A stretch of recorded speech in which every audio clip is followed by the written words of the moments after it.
না না, এ তোমার ভুল ধারণা। হয়তো ভুল হতে পারে, কিন্তু অস্বাভাবিক তো কিছু নয়। চারিধারে নদী নালা, জল থই থই করছে, আর এর মধ্যে আমার আকাশ।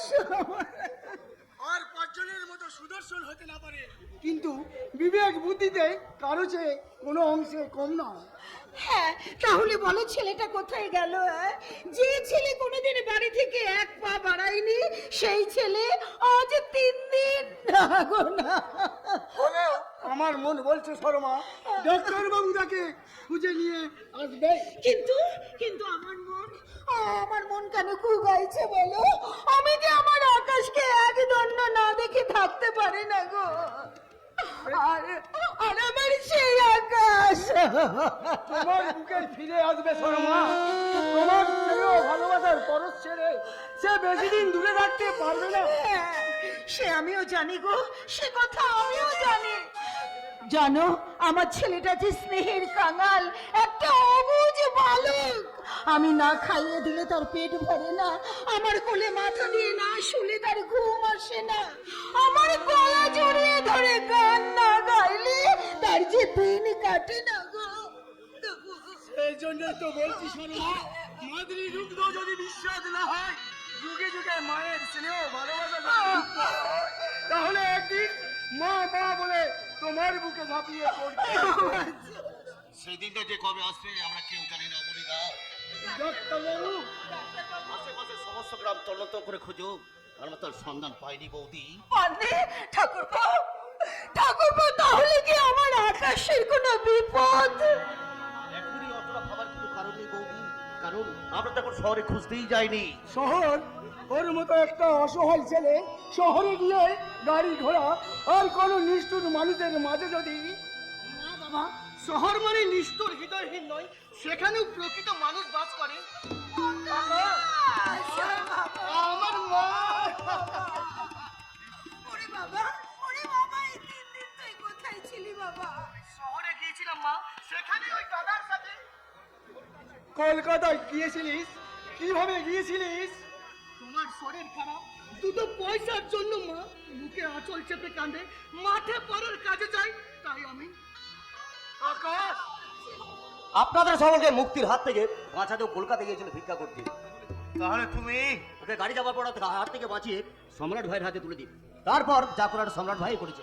সম্রাট কে তোমাদের ওই সম্রাট? জন্ম পড়েছে সে বেজন্মা আর কর্মে ভিখারি। এই ছোটবেলা থেকে আস্থা করে কুকুর বিড়ালের সাথে খাবার ভাগ করে খেয়েছে বড় হয়েছে। সেই সম্রাটের নৃশংসের পথের আর ওষুধের জন্য এই 5,000 টাকা পাঠিয়েছে। নিন, বলুন। না না বাবা, না, তোমাদের এত কষ্টে ভিক্ষা করে পয়সা আমি নিতে পারবো না বাবা, আমি পারবো না। ভালো কাজই তো লাগছে মা, ধরুন। কি বললে তুমি? তুমি আমাকে মা বলে ডাকলে বাবা? হ্যাঁ মা, জন্মের পর কাউকে মা বলে ডাকার সৌভাগ্য আমার হয়নি। তাই যাবার সময় আপনার মতো এক মমতাময়ী মায়ের ধুলো মাথায় নিয়ে বহুদিনের অতীত বুভুক্ত হৃদয় আমি কানায় কানায় পূর্ণ করে গেলাম মা। আমি কানায় কানায় পূর্ণ করে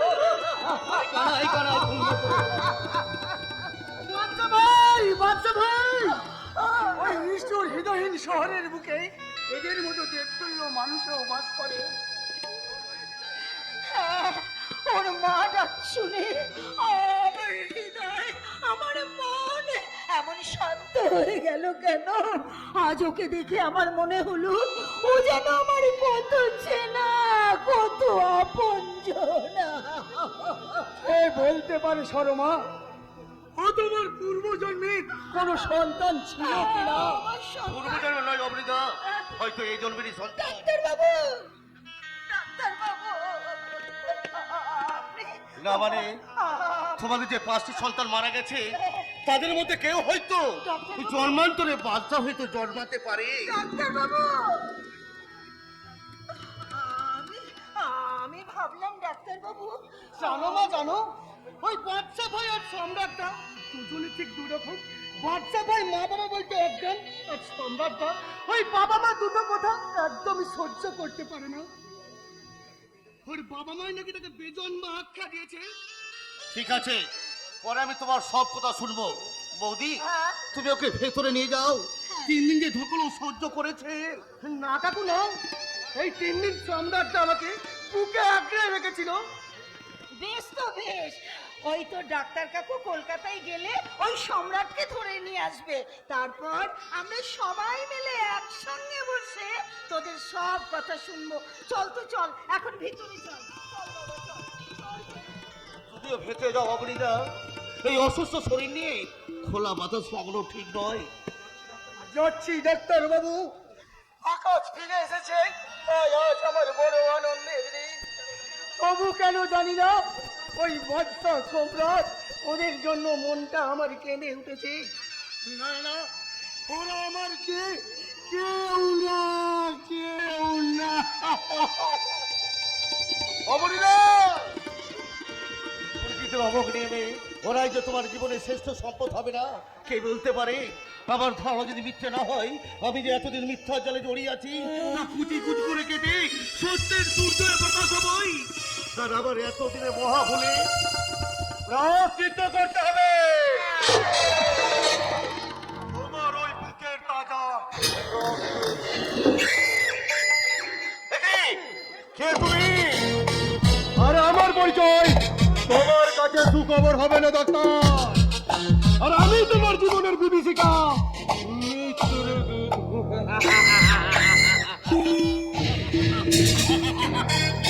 এই কঙ্কালকে দেখাচ্ছ তুমি মৃত্যুময়, তোমার পরিচয় কি? আর তুমি বা এখানে এলে বা কেন?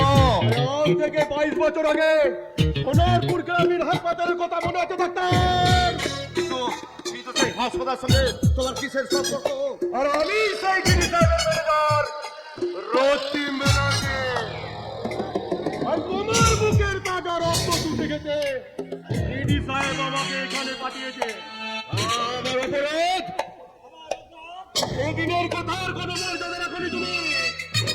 তুমি চেষ্টা করে যাচ্ছ যে সেদিনের ঘটনাকে খুঁটিয়ে তুলে একটা ইতিহাস সৃষ্টি করতে, তাই না?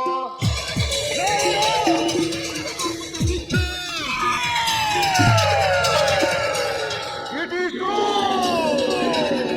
But you remember that. আর তার আগেই তুমি ইতিহাস আরে তোমার ছবিকে মালা দিতে কেউ বেঁচে থাকবে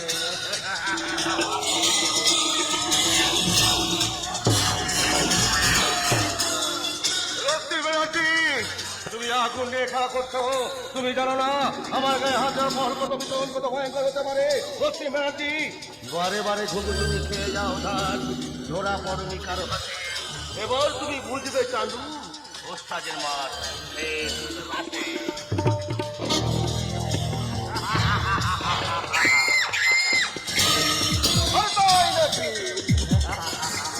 তাহলে দেখাই যাক চলো তোমার দর কতখানি। এই রক্তি ব্যানার্জি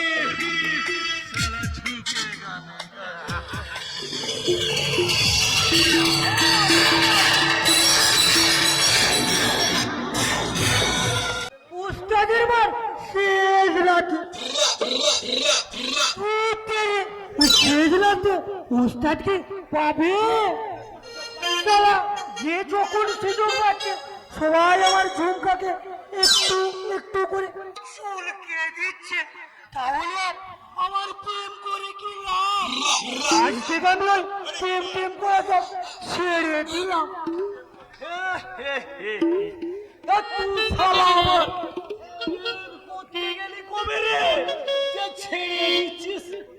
প্রেম সে তো আমি মাসে দুটো তিনটে করে করি, কিন্তু সে কথা আমি ওই তোর মতো তারা মুখকে কেন বলবো?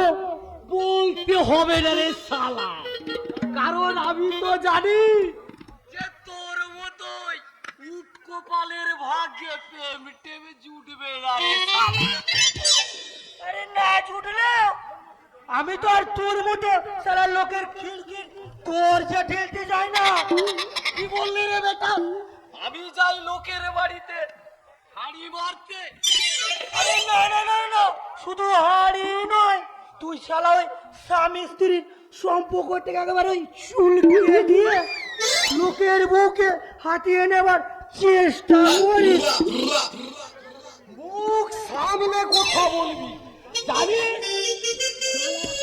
আমি ওই বিক্ষিপ্ত সমাজসেবী দেবদত্ত ঘোষালের বিয়ে। আরে জানি জানি, সারা ওই প্রদীপের নিচে থাকা অন্ধকার আর ওই রঙিন সারা চকচকে জামাটার নিচে একটা ছেঁড়া ফুটো গিয়েছি। তুই আমাকে ইনসাল্ট করছিস, আমি কিন্তু আমার ওই ঝুমকা এলে বলে দেব। তা কি বলে দিবি রে কলির কেষ্ট? হ্যাঁ আমি, আজ আমি তোমাদের দুজনের সঙ্গে প্রেম করতে এসেছি, প্রেম। তুমি একা আমাদের দুজনের সঙ্গে প্রেম করবে?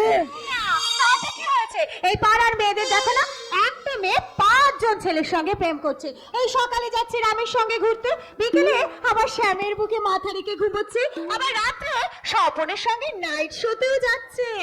আচ্ছা তুমি বলো তো, এটা কি তোমার ঠিক হচ্ছে? বেঠিকের কি আছে? আরে বাবা, মাছরাঙা পাখি দেখোনি, একজন ফসকে গেলে আর একজনকে গপ করে গিলে খায়। আজকালকার যুগের মেয়েরাও তো ঠিক তাই, একজন হাতের থেকে ফসকে গেলে আর একজনের গলায় ঝুলে পড়ে। তাহলে তুমিও কি আমাদের এই দুজনের সঙ্গে প্রেম প্রেম খেলা খেলবো? এই তোমাদের মধ্যে যে জিতবে সে সেঞ্চুরি করতে পারবে, সে হবে আমার, আর দ্বিতীয় জন বোল্ড আউট। আচ্ছা আমাদের মতো খেলা তোমার আর কয়জন আছে ঝুমকা সুন্দরী? আমার 11 জন। 11 জন? কেন বলো তো? কারণ আমাকে যেই দেখে সেই তো আমার প্রেমে পড়ে যায়, আর আমাকে বলে প্রেমের আগুন জ্বলছে বুকে, সেই আগুনে মনের সুখে। আরে দূরে কেন, কাছে এসো। বিন্দাসে প্রেম করবো চুপিয়ে, বিন্দাসে প্রেম করবো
বলি কি গান গাইলেন মানে, একেবারে যেন আমার গোটা শরীরটা চুলকে দিয়ে তো নয়, যেন একেবারে ওই শ্রীদেবীর কার্বন কপি। খুব খুশি হলাম শুনে। নাচ গান শোনা হয়ে গেছে, নাচ দেখা হয়ে গেছে, এবার কেটে পড়ো। তার মানে ভালো না, গলায় গামছা দিয়ে ওখান থেকে কেটে পড়ো। তোমার বুঝি অন্য খেলার আসবে? তা বেশ বেশ বেশ, বলে এসো হে বিপদ, আমরা বলো চলেই যাই। এই, শুনো, শুনো, শুনো, ওই খেলা বড় লোকের চামচে, ওই বিপদটাকে একদম পারতে দিও না। ওই খেলার সুযোগ পেলে তোমাকে পুরো একেবারে ওই চুকিয়ে দেবে। এখন তাহলে চলে ঝুমকা, বাই বাই।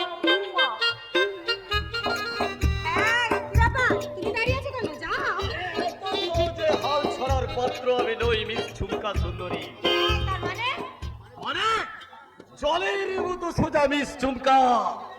আমি চিল হয়ে যখন আকাশে উঠতে পেরেছি, তখন এই ঠোঁটের দোকানে খড় কুটো হলো আমি একটা তুলবই তুলবো। আমার দাঁত বাকি ছেড়ে দাও, তোমার লজ্জা করে না আমার হাত ধরতে? ছেড়ে দাও বলছি, ছেড়ে দাও। লজ্জা করে না, লজ্জা? আরে রানো, লজ্জা করবে কেন? ওই 11 জনের সঙ্গে প্রেম করতে যদি তোমার লজ্জা না করে সুন্দরী, তাহলে আমি বা কেন সুন্দরী? এই বিপর্যয় তো তুমি বরণ করেছ সুন্দরী। তাই এখন এসো, এই দিন পার্কে তোমাকে আমি বুঝিয়ে দেবো যে আসল বিপদটা কি। ওকে বাজারে আনে। তোকে আমি বুঝিয়ে দিলাম। মানুষ এত বড় সাহস প্রকাশ্য পার্কে। আরে দাদা ছোটটা, তুমি আমাকে ভুল বুঝছো। আমি শুধু একটু আর কি করছিলাম। তাহলে আমিও আর কি খুঁজি মেরে তোমার মুখের খবর আর জীবনের ইতিহাসটা বদলে দে। না না থাক, তুমি আর কষ্ট করে কেন? বরং কষ্ট করে আমি এখান থেকে কেটে পড়ি। তুমি বরং ওই সুকার সঙ্গে জমিয়ে হে হে করে মনটাকে একটু ফ্রেশ করে নাও। চলি ছোটটা, গুড বাই। পথে ঘাটে রঙিন প্রজাপতির মতো তারা মেলে ওড়ে না বেড়ালে চলে না বুঝি। যেভাবে ফুলের মতো পাপড়ি মেলে সৌরভ ছড়াচ্ছ, তাতে তো মধুলোভী ভ্রমর উড়ে এসে পড়ছে। আমি এত কথা বলছি কেন? তাহলে তাহলে তুমি আমার মনের কথাটা শোনো ঝুমকা। আমি তোমাকে ভালোবাসি। না না না না, এ হয় না, এ হতে পারে না। কেন কেন ঝুমকা, কেন হতে পারে না? আমি কি তোমার এতই অযোগ্য? না রাজা বাবু, অযোগ্য আপনি নন, অযোগ্য আমি। কারণ ঝরে পড়া ফুল দিয়ে দেবতার পুজো যে হয় না রাজা বাবু, এ যে হতে পারে না রাজা বাবু। এই ঝরা ফুল চাদরে আমার বুকে তুলে নেব। না আমার বুক ভরা ভালোবাসা দিয়ে আমি বুঝিয়ে দেবো তার সমস্ত মলিনতা। না না না। আমার আকুণ্ঠ ভালোবাসায় সেই ঝরা ফুল আবার নতুন করে মেলে দেবে তার সরল সাথে কোমল পাতে। না রাজা বাবু, না রাজা বাবু, যা কোনোদিন বাস্তবে রূপ নেবে না তার স্বপ্ন দেখাও যে অপরাধ রাজা বাবু। তাই ভালোবাসা নয় রাজা বাবু, আপনি আমাকে মন প্রাণ ভরে ঘৃণা করুন, শুধুই ঘৃণা। আর সেটাই হবে আমাদের মতন মেয়েদের কাছে চরম পুরস্কার রাজা বাবু, চরম পুরস্কার রাজা বাবু, চরম পুরস্কার। ঝুমকা, তুমি আজ নিজেকে খারাপ ভেবে আমার কাছ থেকে দূরে সরিয়ে নিতে চাইছো। আর আমি ভালো কিসের? মাদক দ্রব্য পাচার, নারী পাচার, মানুষ খুন, যার প্রধান কাজ সে দেশ ও দশের শত্রু, সমাজের কলঙ্ক। এই সব প্রশিক্ষিত সমাজের পূর্তি দুর্গন্ধময় আবর্জনা স্তূপ। কি ব্যাপার রাজা বাবু, পার্কে দাঁড়িয়ে ওভাবে পাগলের মতো হাসছেন কেন? আমার কথা বাদ দিয়ে হঠাৎ আপনার নিয়ে পার্কে কেন বলুন? যদি কিছু মনে না করেন একটা কথা আপনাকে জিজ্ঞাসা করব। স্বাচ্ছন্দ্যে জিজ্ঞাসা করতে পারেন। আচ্ছা রাজা বাবু, একজন ধনী শিল্পপতি ও প্রখ্যাত সমাজসেবীর ছেলে আপনি, অর্থের অভাব হয়তো আপনার নেই, তাহলে ওই নোংরা কাজের চাকরিটা আপনি কেন নিলেন? কেন নিলেন? কোনো এক অদৃশ্য কালো হাত আমাকে এই অন্ধকূপে নিক্ষেপ করলো, আর আমি ভালো থেকে হয়ে গেলাম খারাপ। রাজা বাবু, বিশিষ্ট সমাজসেবীর ছেলে হয়ে গেলাম সমাজের শত্রু।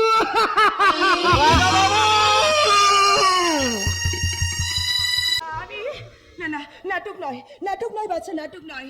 নিজের জীবন বিপন্ন করে ওই কন্যাগুলোর হাত থেকে তুমি যদি আমাকে না বাঁচাতে। এতক্ষণ হয়তো আপনার ইজ্জত চলে যেত, আর তাতে কি যায় আসে আপনার? ইজ্জত বলে কিছু আছে আপনার যে চলে যাবে? নেই বলতে চাও? না নেই, তাহলে এই পোশাক পরে নিজেকে বেআব্রু করে রাখতেন না। আচ্ছা, আমি বড় লোকের বোকাটে মেয়ে অর্ধনগ্ন পোশাক পরে এই যুব সমাজকে বিপদগামী করাই আপনার একমাত্র লোক। কিন্তু এই আপনার কৃতজ্ঞতায় আমার কোনো প্রয়োজন নেই। আচ্ছা, দয়া করে আপনি আসুন। নমস্কার। কিন্তু আরো কোনো উপকারের বিনিময়ে আমি এখানে আসতেনি। বিখ্যাত সমাজসেবীর মেয়ে আপনি, এখানে বেশিক্ষণ থাকলে আপনার বাবার সম্মান নষ্ট হবে। এমনকি আপনার অনেক বড় ক্ষতি হয়ে যাবে তাই না বাচ্চা, অনেক বড় ক্ষতি হয়ে যাবে। বেশ, তোমার কথার মর্যাদা রাখতে আমি এক্ষুনি এখান থেকে চলে যাচ্ছি বাচ্চা, আমি এক্ষুনি এখান থেকে চলে যাচ্ছি। তবে যাবার সময় শুধু একটা কথা তোমাকে বলে যাই বাচ্চা, জীবনে কখনো কোনো দিন কারো কাছে আমি আমার উপকারের ঋণ স্বীকার করিনি, কিন্তু আজ আজ যখন আমি স্বীকার করেছি বাচ্চা, তখন সেই উপকারের ঋণ আমি জীবন দিয়ে শোধ করে যাবো বাচ্চা, জীবন দিয়ে শোধ করে যাবো, জীবন দিয়ে। কারো কোনো উপকারের বিনিময়ে প্রতিদান গ্রহণ করার মতো যোগ্যতা এখন আমি অর্জন করতে পারিনি মিস হাসান। তাই আপনার কাছে আমার বিশেষ অনুরোধ, আজকের এই কয়েক মিনিটের কথা আপনি ভুলে যান।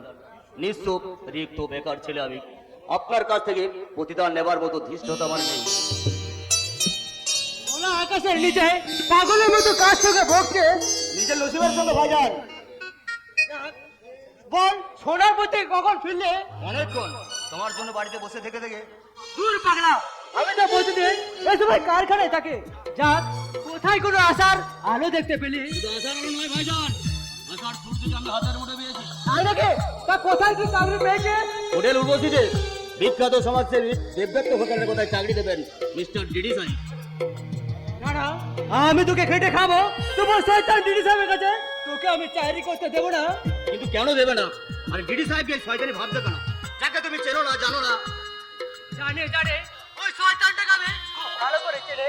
ওই শয়তানই তো আমাদের বাবাকে। কি হলো? থামলে কেন? বলো আমাদের বাবাকে। না কোনো ও মুখ্য সূক্ষ্ম মানুষ, তাই কি বলতে কি বলে ফেলেছে। চল চল ঘরে চল, সে কখন খেয়ে বেরিয়েছে। দাঁড়াও ভাইজান, এতদিন তুমি আমার চোখে ফাঁকি দিলাম, আজ কিন্তু পারোনি। তাই আজ তোমাকে বলতেই হবে আমাদের বাবার প্রকৃত খুনিকে। তা আমি কি করে জানবো? তুই বিশ্বাস কর, আমি কিচ্ছু জানি না, আমি কিচ্ছু জানি না। ভাইজান তুমি সব জানো, মিথ্যার ধোঁয়াশা সৃষ্টি করে আমার কাছে তো সব কথা গোপন রাখতে চাই। যে চলে গেছে তাকে তো আর ফিরে পাবো না। আশ্চর্যের মধ্যবর্তী হয়ে আমি তো তোকে হারাতে পারবো না। আমি এত সহজে হারিয়ে যাবো না ভাইজান, তুমি শুধু বলো কে সেই খুনি। তোর যখন এত হয়েছে তখন তোর সেই খুনির নাম ডিডি সাহেব। ভাইজান! ভাইজান কাজ বলছি ভাই, বাবার হোটেলে চাকরি করতো, কি কারণে জানি না একদিন ডিডি সাহেবের লোক বাবাকে খুন করলো, মাকে জোর করে ধরে নিয়ে গেল। তারপর থেকে মাকে আমি অনেক খুঁজেছি, কিন্তু কোথাও মায়ের সন্ধান পাইনি। আমাদের দুজনকে আমি তোকে নিয়ে পালিয়ে গেছিলাম, তাই আমরা দু ভাই আজও বেঁচে আছি। একে বাঁচা বলো না ভাইজান, একে বাঁচা বলো না। এ বাঁচা মৃত্যুর সমান। আমার বাবা মার খুনি চোখের সামনে মাথা উঁচু করে ঘুরে বেড়াবে, আর আমরা দুটো ছেলে মৃত্যুর ভয়ে ভিটু কাপুরুষের মতো। না না, এ হয় না, এ হতে পারে না। কিন্তু কি করবি তুই?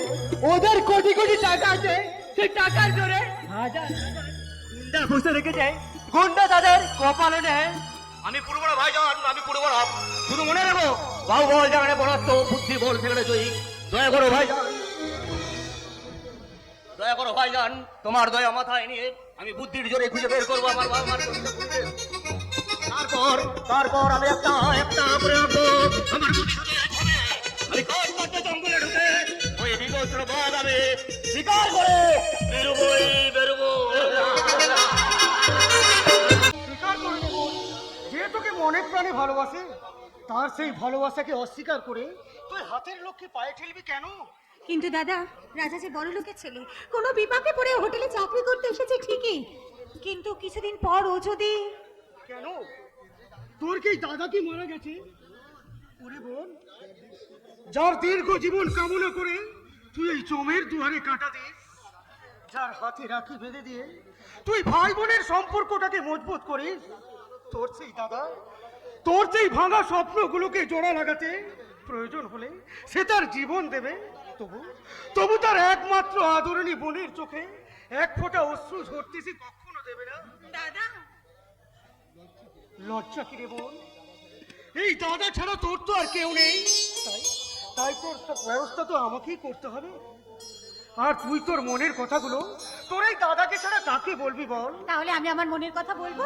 দাদা, তুই আমাকে একটা বৌদি এনে দে, তাকে আমি আমার সব কথা খুলে বলবো।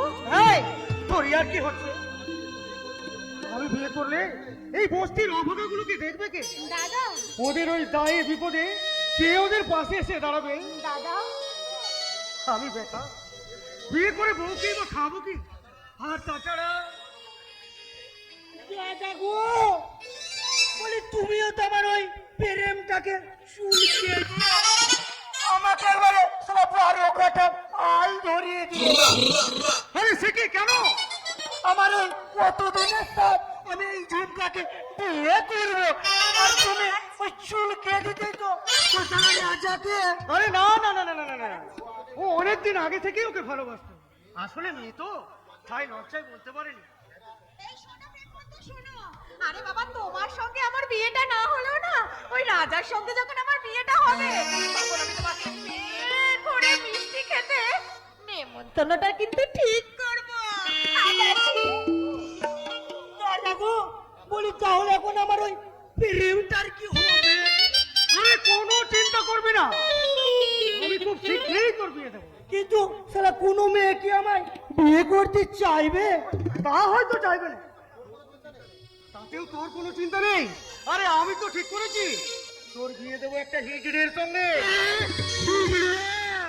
আরে হ্যাঁ হ্যাঁ, আর সেই তো তোকে রোজগার করে খাওয়াবে। বলি যা ভালো বুঝো করো, আমার আরে ব্রেনটা সারা কাজ করছে না। বলি সবাই মিলে ওই চুলকে দিলে আমার কি আর মাথাটা ঠিক থাকে? আরে সে তো বটে। যাক শোন, এই নে 200 টাকা। ওই টুম্পার বাবার সেলাই চলছে, ওদের বাড়িতে আরো 2টো সেলাই আর ইঞ্জেকশন কিনে দিয়ে আসবে। ঠিক আছে, তা বরং দিয়ে আসছি, কিন্তু বিয়েটা আমার যেন এই মাসেই হয়, কারণ আমার ওই ভাতটা সারা ভুতুড়ে বাড়ির মধ্যে খেয়ে খেয়ে পড়ছে। আমার এই কথাটা একটু মনে রেখো দাদা, একটু মনে রেখো। সবাই তো সব পেতে চায়, কিন্তু কিন্তু আমি কি পেলাম? আচ্ছা বলতে পারো আজাদ আলীর বাড়ি কোনটা? আপনি এখন দাঁড়িয়ে আছেন ওই আজাদ আলীর বাড়িতে। এ কি? কে আপনি? আমি তোমায় জিজ্ঞেস করছি, কে তুমি? কে তোমার পরিচয়? আমি বস্তির এক আবর্জনাস্ত বেজন্মা সম্রাট। না না, তুমি বেজন্মা নও। দেখি দেখি তোমার কাজটা। এ কি? পেয়েছি, আমি খুঁজে পেয়েছি। আপনি কি আমাকে উপহাস করছেন? উপহাস নয় বাবা, সত্যি করে বলো তোমার এই কাজটা কিসের দাগ? আমি জানি না, জন্মের পর থেকেই এই দাগটা আমি দেখে আসছি। হ্যাঁ ঠিকই দেখেছি, ছেলেবেলায় বটিতে পড়ে গিয়ে। এইসব কথা আপনি কি বলছেন? ঠিকই বলছি। ওরে সূর্য, আমি তোর বাবা।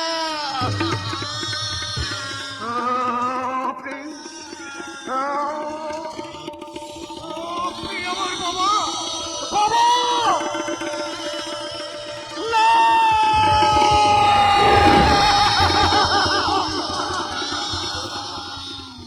চলে যান এখান থেকে। আমি আপনাকে সহ্য করতে পারছি না।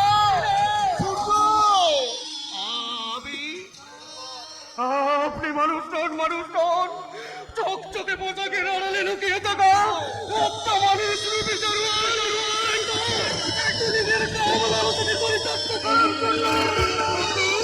আপনি আমাকে জন্ম দিয়েছিলেন, কিন্তু পরিচয় দেবার লজ্জায় আপনি আমাকে ওই বস্তি রাস্তা পুড়ে তুলে ফেলে দিয়েছিলেন। না বাবা না, তুই আমার কথা শোন। কি শুনবো? কি বা বলার আছে আপনার? জান আপনার সঙ্গে আমার কোনো সম্পর্ক নেই। আমি চুপতেও পারি না।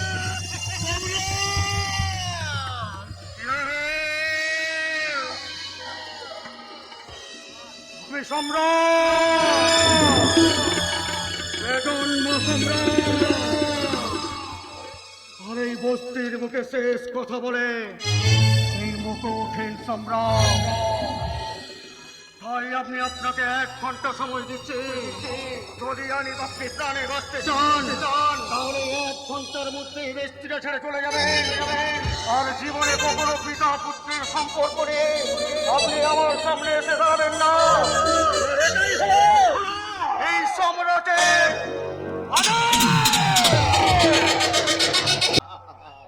ছেলের বিছানে বাবা শয়তান চরিত্রহীন। ছেলের আদেশ, বাবাকে এখনই চলে যেতে হবে, নইলে নইলে খুন করবে।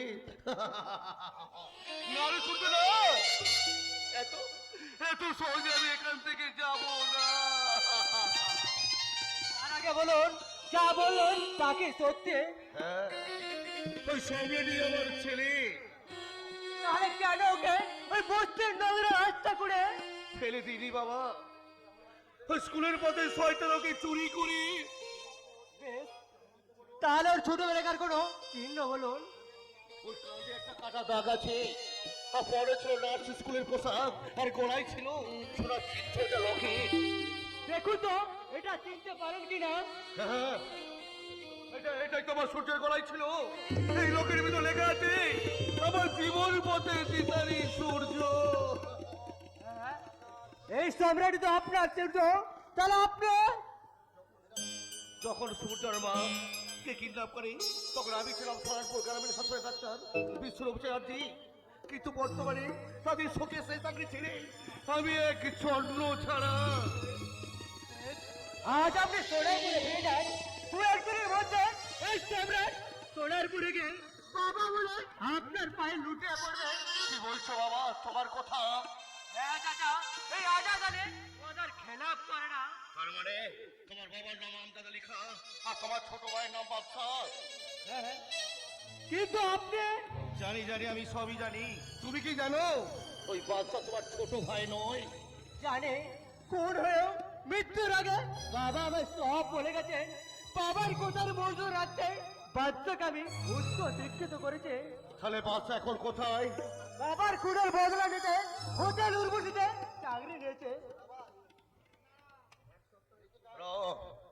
শোনা যাক, আজ আমি সোনারপুরে ফিরে যাচ্ছি, কিন্তু 1 সপ্তাহের মধ্যে সূর্য আসে তো ভালোই, নইলে আবার আমি এখানে আসবো, আর সেদিনই হবে ওই দিদি সাহেবের রহস্যের কিনারা। এই ডাক্তার বিশ্বরূপ চ্যাটার্জি লিখছে সব ঘটনাই জানে। উনিই পারবেন আমার বাবার খুনের শাস্তি বিধান করতে। তাই যেমন করে হোক সম্রাটের ভুল ভাঙে আমি ওর বাবার কাছে পাঠাতে হবে। আরে বাবার কাছে নয় মিস্টার আজাদ, আমি তোমার ওই আল্লাহর কাছে পাঠাবো। এটা করতে এসেছি। এ কে কে কে আপনি? তোমার জয়। বলো আজাদ আলী খান, আজ থেকে 22 বছর আগে তুমি যে ছোট্ট শিশুটিকে নিয়ে পালিয়েছিলে, সে কি তোমার ভয় হয়ে বেঁচে আছে? এ আপনার মিথ্যা অভিযোগ। আমার কোনো ভাই নেই। আরে এত সহজে তোর মুখ থেকে কথা বের হবে না রে দেখছি। বল খারাপ।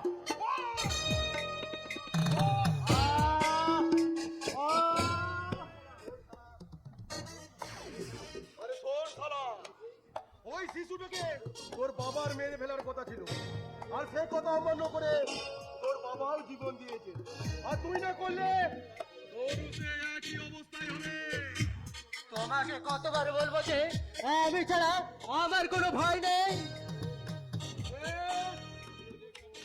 আমিও দেখবো তোর কেউ আছে কিনা। শোন শালা, একটু কষ্ট করে একটা কবর ঘুরে রাখ, আর 7 দিনের মধ্যে তোদের দুজনকে আমি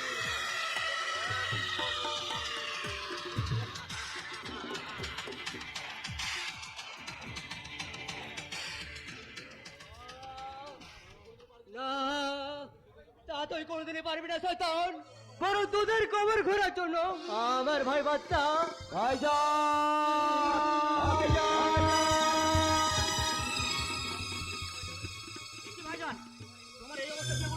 যে করো তা তোর শুনে কোনো কাজ নেই। বলে কেসে লড়কে ও শয়তান।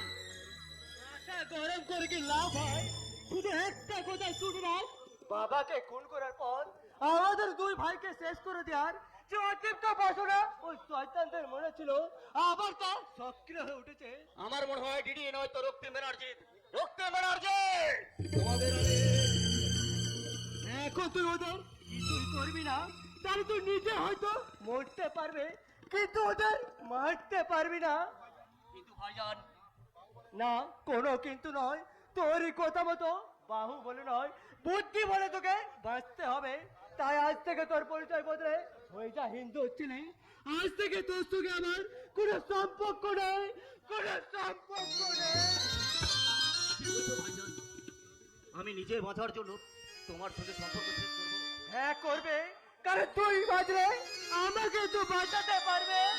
ভাইজান, সকলকে তোর পরিচয় দেবে হিন্দু ছেলে বলে এই ডিডি সাহেব আর রক্তিম ব্যানার্জিকে কিচ্ছু বলবি না। ওদের অনুগত হয়ে কাজ করে তোকে সব রহস্য উদ্ধার করতে হবে। বেশ, তাই হবে ভাইজান। তারপর সবকিছু শেষ মোকাবেলা করবেন সম্রাটের বাবা ডাক্তার বিশ্বরূপ চ্যাটার্জি। কি বলছো তুমি? উনি সম্রাট ভাইয়ের বাবা? হ্যাঁ, সম্রাট সোনামধন্য ডাক্তারের ছেলে। সম্রাটের এই কলঙ্কিত জীবনের জন্য তাই ওই ডিডি সাহেব আর তার শয়তানি চক্র। আজ থেকে আমি হিন্দুর ছেলে সচিব, ওদের কথা মতো কাজ করে সংগ্রহ করবো সমস্ত প্রমাণপত্র। তারপর ডাক্তার বাবু আর সম্রাট ভাইকে সঙ্গে নিয়ে ওই ডিডি সাহেবকে খতম করে এই শহর কলকাতাকে আমি কলস মুক্ত করবোই। তার জন্য বুকে ধরবো বল, আর মনে থাকবে সাহস, আর বুকে থাকবে জাতির জনক। মহাত্মা গান্ধীর দীপ্ত কণ্ঠে ঘোষণ, বজ্র আমি নাচ করেঙ্গে, করেঙ্গে।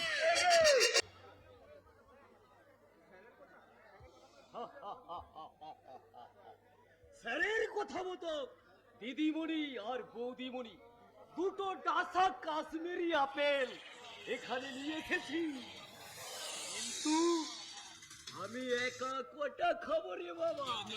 না না, শালা কোনোটাকে আমি ছাড়বো না। আমি ওই বিখ্যাত সমাজসেবী দেবদত্ত ঘোষালের বিয়ে। প্রদীপের নিচেই অন্ধকার, আর সেই অন্ধকারে আমি ওদের একটু একটু চেখে চেখে দেখবো। হা হা হা হা। হ্যালো, হোটেলের সব কটা লিওর লাইন জেলে দাও। আজ মিস্টার ডিডি সাহেবের সামনে বসবে হোটেল উর্বশী বিশেষ মহফিল। এ কি কে তুমি? আমি হলাম গিয়ে স্বর্গের দেবদূত। দারোয়ানকে ঘুষ দিয়ে ভেতরে ঢুকে। আরে দূর মশাই, আমি দেব ঘুষ? আমি হলাম ওই বিখ্যাত সমাজসেবী দেবদত্ত ঘোষালের বিয়ে। ও আইসি। আমি বাবু আর বি রেডি, সাহেব কিন্তু আসছেন। ঠিক আছে রাজা বাবু, আমি এক্ষুনি সব ব্যবস্থা করছি। শুনুন, আপনি এখন আপাতত আমার সাথে চলে আসুন। ওই ঝুমকা সুন্দরীর সাথে না হয় ওই কালু ব্যানার্জির পার্কে বসে প্রেম পরেই করবে। মেজাজি একটা বিড়ি টানতে টানতে ওদিকটায় একটু ঘুরে আসি। এক্ষুনি ডিডি সাহেব আসবেন। জানি না আজ আমার উপর আবার কোন কাজের দায়িত্ব পড়বে। এই শট, এই সর্বনাশার চাকরি থেকে তুমি আমাকে মুক্তি দাও ঠাকুর, মুক্তি দাও। আমি তোমাকে এক্ষুনি মুক্তি দিতে পারে, লেকিন দিবে না। কারণ তোমাকে দিয়ে আমার এখনো অনেক দম বাকি আছে।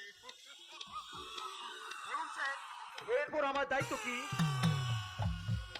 এক হপ্তার মধ্যে তোমাকে 4 খুন করতে হবে।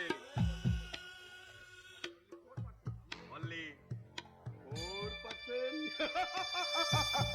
কি বলছেন স্যার? 4 খুন? পুলিশ আমি সামলাবে, রুপিয়া ভি আমি দেবে, আর শুধু কাম করবে তুমি। ওকে স্যার, বলুন নাম্বার 1। নাম্বার 1,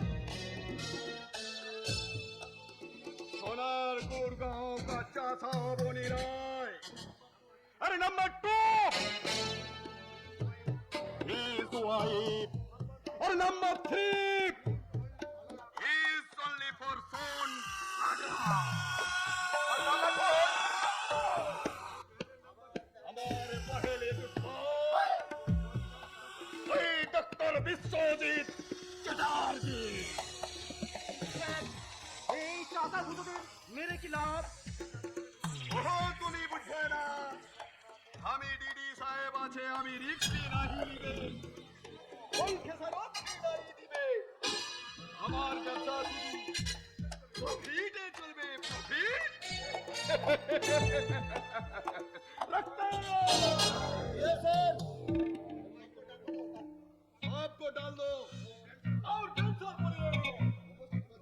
উপস্থিত ভদ্রমণ্ডলী, আমরা আসো গ্রহণ করো।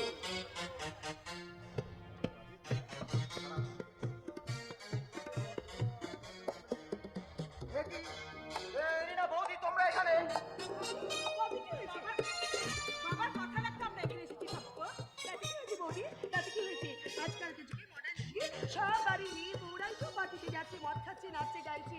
এটাই তো আধুনিক কালচার। মা বোনেরা, এই কালচারের ঢেউ যেন আপনাদের গায়ে না লাগে। Ladies and gentleman, mister DD সাহেবের ওনারের আজকের এই বিশেষ মহাবিলে আপনাদের সামনে নৃত্য গীত পরিবেশন করবেন এই হোটেলের বিখ্যাত পপ সিঙ্গার জুটি মিস ঝুমকা আর মিস্টার বাদশা।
तुम जल्दी आजाद को ऑपरेशन करी दो।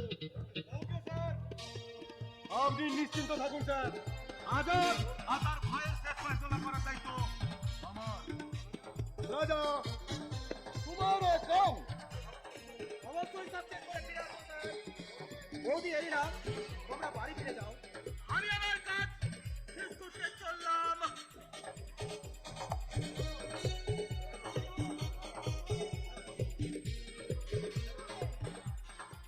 হ্যালো? হ্যাঁ ঠিক আছে ঠিক আছে। কি আসি আসি। কি হলো কাকুচি? আমি একটু এখানে দাঁড়াও, আমি এক্ষুনি আসি। কেমন কাকুচি? बहू जी तुमको बहुत डर लगছে। আমার কোনো অসুবিধা হচ্ছে না, আমি ঠিক আছি। लेकिन हम ही तो ठीक ना আছে। সুগন্ধযুক্ত ফুল लेकिन মধু পিবে না। ये क्या शर्म की बात।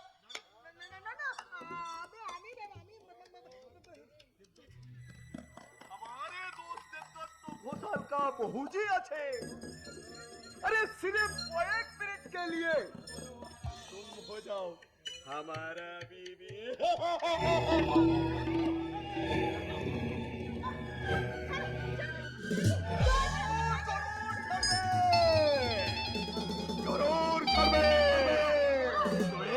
गिलास मधु पिए के लीजिए, छोड़ दूंगा।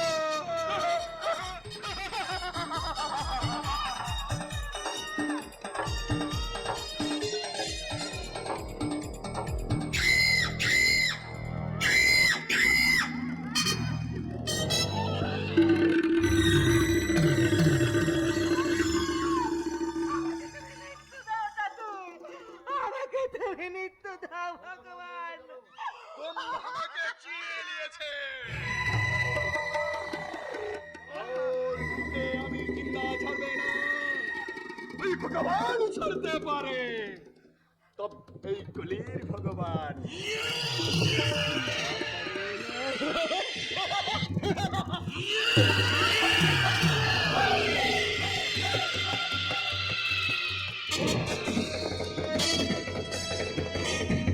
বৌদি কোথায় গেলে বৌদি? এখানে তো বৌদি নেই, কিন্তু তবে কোথায় গেলে বৌদি? এখানে একটা বিকট হাসির শব্দ শুনলাম, তবে কি বৌদির কোনো বিপদ? আরে নিশ্চয়ই হয়েছে, নইলে যাবে কোথায়? আমি সেই থেকে খুঁজছি একটু মধু খাবো বলে। বিপদ বরং তুমি? হ্যাঁ, এই বিপদকেই তো তুমি বরণ করেছো দিদিমণি। তাই এসো, তোমার মতো টাটকা ফুটন্ত ফুলে একটু গন্ধ খাওয়াই তো, তবে পেট ভরে মধু খাওয়ান।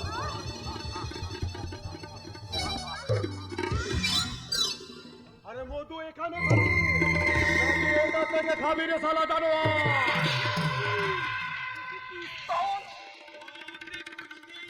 আরে তুই এখান থেকে যাবি না, গুলি আছে কিনা নেই তাহলে তোর মুখে আমি পরীক্ষা করে দেখি। জানো তো, একটা গুলির দাম অনেক, তার চেয়ে আমি চলে যাচ্ছি।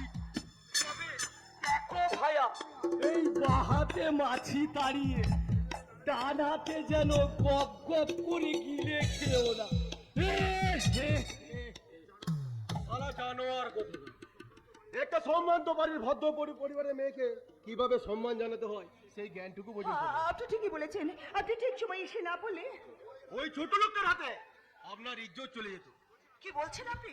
আরে কি বলছি, সম্মানিত ভদ্র পরিবারের মেয়ে আমি, তাই ভদ্র লোকে দয়া করা উচিত।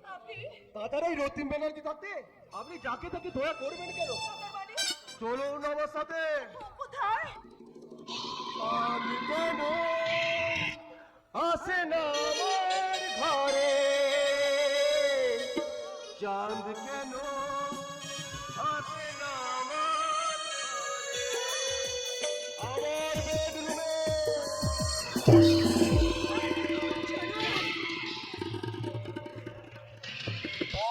ভদ্রের মতো আচরণ করে ফেলে সুন্দরী, এবারে অভদ্রের মতোই তোমাকে অলিতে গলিতে ইজ্জত দিতে হবে।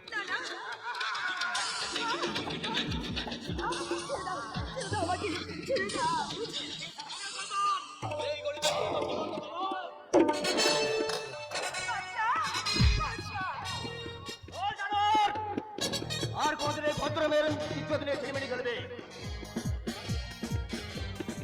আরে বাজে কথা বাদ দিয়ে পাটা এখান থেকে শোনো, নইলে একটা গুলিতে তোমার আমি এই রোমিও সাজা সব চিরকালের জন্য মিটিয়ে দেব। রক্তিম বাবু, আপনি এখানকার ম্যানেজার হয়ে আরে ওনার কামাতুয়া যৌবনে সারা দিয়েছি মাত্র।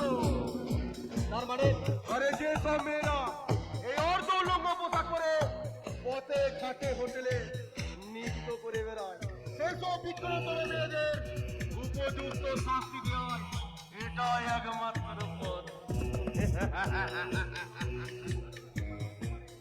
আপনার এই ছেলে মাতার পোশাক দিয়ে পদে পদে কতখানি বিপদ রেখে আনতে পারে, এবার বুঝতে পারলেন তো? ক্ষমা করে বাচ্চা, আমাকে তুমি ক্ষমা করে দাও। আমি তোমায় কথা দিচ্ছি, এই পোশাক আমি আর কখনো কোনো দিন পরবো না। যাক শুনুন, এবার আপনি বাড়ি চলে যান। হ্যাঁ, বাড়িতে যাব, কিন্তু কিন্তু বৌদি। বৌদি? হ্যাঁ, কি হয়েছে বৌদি? বৌদিকে এখানে বুঝতে বলে আমি কিছুক্ষণের জন্য বাইরে গিয়েছিলাম, কিন্তু এসে দেখি বৌদি এখানে নেই। দেখুন, হয়তো আপনার দেরি হচ্ছে দেখে বৌদি নিজেই বাড়ি চলে যাবে। না না, বৌদি কখনোই কাজ করতে পারে না, কখনো নয়। ঠিক আছে, আমি খুঁজে দেখছি। যদি বৌদি কোথাও থাকেন আমি নিজে বাড়িতে পৌঁছে দিয়ে আসবো। বেশ, আমি এখন যাচ্ছি, আমি চলে যাচ্ছি বাচ্চা। তুমি যাবার আগে তোমার মনে আছে তো সামনের মঙ্গলবার আমার জন্মদিন? আছে, কিন্তু আপনি নয় বাচ্চা, আপনি নয়, এবার থেকে শুধু তুমি আমাকে তুমি বলো বাচ্চা। কারণ এর পরেও তোমার মুখ থেকে তুমি আপনি কথাটা শুনতে আমার যে অপরাধী বলে মনে হবে বাচ্চা। বেশ, এবার তুমিই বলবো। কিন্তু তোমাদেরও ধনীর রাজপ্রাসাদে জনগণের বিশাল কর্মযোগের মধ্যে দিয়ে আমি কি করবো? কেন আপন পৌরস্তি নিজের ভালোবাসাকে তুমি জয় করে নেবে, বরণ করে নেবে, আর সেই দিনই সবাইকে জানিয়ে দেব আমাদের আসল সম্পর্কটা কি। কিন্তু তোমার এই মনোমুগ্ধকর স্বপ্ন ভরা জীবন নিয়ে গিয়ে আমি কোথায় সাজিয়ে রাখবো এরিনা?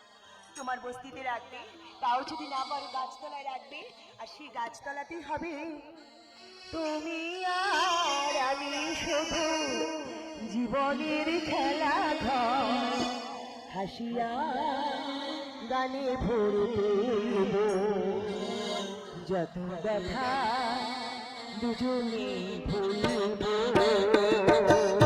তুমি আর আমি শুধু জীবনের খেলা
তার আগে আমার কাছে অনেক পথ হাঁটতে হবে, খুঁজে বের করতে হবে আমার বাবার খুনিকে।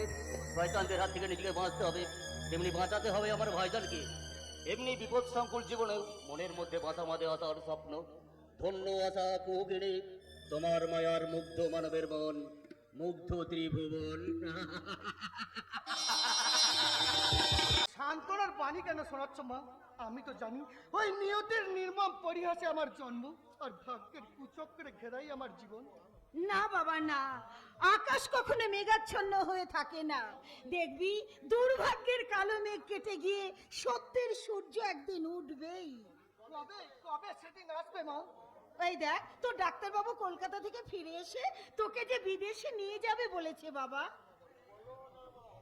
বলো না মা, বলো ডাক্তার কাকু কবে কলকাতা থেকে ফিরবে? আজই তো ফেরার কথা বাবা, কিন্তু কেন যে ফিরছে না। আমি এগিয়ে গিয়ে দেখবো মা। না। ডাক্তার কাকু আর সম্রাটরা আসছে কিনা। না বাবা না, ওরে বাবা তোকে যেতে হবে না, যদি কোনো অঘটন আমাদের জীবনে ঘটবে না সরমা, কারণ আমাদের জীবনটাই তো একটা দুর্ঘটনা। তোমার মাথায় পুঁটি বাঁধা কেন? তোমার মাথায় রক্ত লেগে আছে কেন? ওগো কি হয়েছিল বলো, ওগো কি হয়েছে তোমার? একটা মোটর সাইকেলে আমাকে ধাক্কা দিয়ে পালিয়ে গেল। হয়েছে বাবা, সুভাষের মেয়ের দোকানের সামনে। সুভাষই আমার সেবা শুশ্রূষা করে বাড়ি পাঠিয়ে দিল। বৌমা, আমি সুভাষদার দোকানে যাব, সেখানে বাজারের ব্যাগটা। তুই যাস না, বাইরে যে অনেক গাড়ি ঘোড়া আছে বাবা, যদি কোনো কিছু বিপদ হয়ে যায় বাবা। হবে না মা, হবে না। এই সমাজ সংসারে দেখতে পাচ্ছ না সমাজের প্রয়োজনীয় মানুষগুলো একটার পর একটা ঠিকই মারা যাচ্ছে। আর এই সমাজে মানুষ রূপী শয়তান জানোয়ার, আরে আমার মতো কিছু অকেজো মানুষ ঠিকই বেঁচে আছে মা। তাই তো বলছি গো মা, বাজারের ব্যাগটা নিয়ে আমি এখনই ফিরে আসি। আকাশ, ওরে বাবা যাস না বাবা, তুই যাস না। তুমি বাবাকে ওষুধ খেয়ে রান্নার ব্যবস্থা করো, বাবা, না। আমি এক্ষুনি বাজারের ব্যাগটা নিয়ে আসছি। ওরে না, ওই ছেলেটা যে চলে গেল গো, ছেলেটা যে চলে গেল। যাক সরমা যাক, আমার অবর্তমানে সব সংসারের সমস্ত দায়িত্ব তো ওকেই পালন করতে হবে। আর কতদিন ওকে ওগো তুমি চুপ করো, ওগো তোমার কষ্ট হচ্ছে। বসো বসো বসো, তুমি বসো। হ্যাঁ তুমি চুপ করে একটু বসো, আমি তোমার জন্য ওষুধ নিয়ে আসছি। আর কোনো ওষুধ আমাকে বাঁচাতে পারবে না সরমা। দুঃখ শুধু এই জন্যই যে তুমি ওই কুষ্ঠিত অসহায় ছেলেটাকে নিয়ে কিভাবে দিন কাটাবে। এই অবসাদে চোখ দুটো আমার বুঝে আসছে কেন?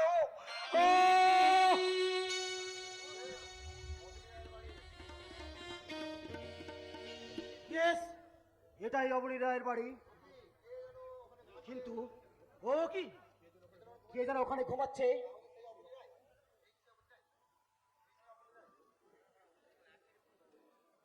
তাহলে তাহলে এই সেই অবনী রায়। কাছে পিঠে কেউ নেই দেখছি, সময় নষ্ট না করে আমি আমার কাজ শেষ করি। অবনী রায়, কর্তব্যের নাক পাশে বন্দি এই রাজাকে তুমি ক্ষমা করো। আমি ছুরি মারতে পারছি না কেন? যে কোনো নির্মম কাজ করতে তার কোনদিন হাত কাঁপেনি। আজ একটা সামান্য চাষির জন্য না কোনো স্নেহ মায়া মমতার পরশ আমার গায়ে আঁচড় কাটতে পারবে না। যে কোনো মূল্যের বিনিময়ে আমি আমার কাজ শেষ করবো। একটু জল একটা তৃষ্ণার্ত মানুষের বুকে আমি ছুরি বসাবো না, না, আমি পারবো না। মা, ও মা, তাড়াতাড়ি জল নিয়ে আসুন। বাবা কেমন যেন করছেন। কি বললে, কি বললে তুমি? মা, বাবা, এসব তুমি কি বলছো? সেসব কথা পরে জানলেও চলবে, আগে আপনি নিন বাবা, জলটা খেয়ে নেন। যাও বাবা যাও। কে কে তুমি? আচ্ছা বলতে পারো, এই জল খেয়ে আমি সুস্থ বোধ করছি কেন? বাবা তুমি তো সুস্থ বোধ করবে গো, তুমি তো ছেলের হাতে জল খেয়েছো গো। ছেলে? কি বলছো তুমি? আচ্ছা তুমি কে বাবা? নিজের ছেলেকে চিনতে পারছো না অবনী দা? কি বলছো তুমি? আমি রহস্য করছিলাম। ডাক্তারবাবু, পথের খাতা শোয়াতে দিদির সাথে তোমাকে এখানে এসে পাঠাবে আমি আগেই জানতাম। ডাক্তার বাবু, ডাক্তারবাবু, আপনাদের সঙ্গে তার কিসের শত্রুতা? 25 বছর আগে রহস্যের জোর এত তাড়াতাড়ি খোলা যাবে না রাজা। ডাক্তারবাবু। সময়ই বলে দেবে কেন তিনি আমাদের খুন করার জন্য তোমাকে এখানে পাঠিয়েছেন। ডাক্তার বাবু, আপনি এসব কথা কি করে জানলাম তাই না রাজা? সব প্রশ্নের উত্তর দেব, সব সমস্যার সমাধান করব 7 দিন পর। 7 দিন পর? তার মানে কি ডাক্তার? 7 দিন আমি অপেক্ষা করে দেখবো সম্রাট তার ভুল বোঝে সে আমার কাছে ফিরে আসে কিনা। সম্রাট? সম্রাটকে আপনি কি করছিলেন ডাক্তারবাবু? সম্রাটকে তার বাবার চেয়ে কে বেশি চিনবে রাজা? সম্রাট তো আমার একমাত্র ছেলে, আমার জীবন পথে দিশারি। তুমি কি বলছো কাকু? সম্রাটটা তোমার ছেলে সূর্য? হ্যাঁ আকাশ, সে সম্রাট আমার 25 বছর আগে হারিয়ে যাওয়া একমাত্র ছেলে।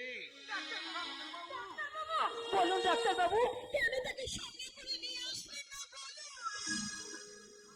সেখানে রহস্য লুকিয়ে আছে বৌদি, সেই জন্য সে আমাকে বাবা বলে মানতে রাজি নয়। তুমি কি বলছো কাকু? হ্যাঁ আকাশ, শোনো রাজা, আগামী 7 দিন বাদে তোমরা মুচি কাটা লেনে আজাদ গাড়িতে বাড়িতে হাজির থাকবে। আর সেদিন আমি তোমাদের বুঝিয়ে দেবো যে রাজা আবার দশ সম্রাট আর আকাশে তোমরা নিরারণ পরিণত হয়ে একজন তিনি হলেন এই সমাজের সুনামধন্য ব্যক্তি কলির ভগের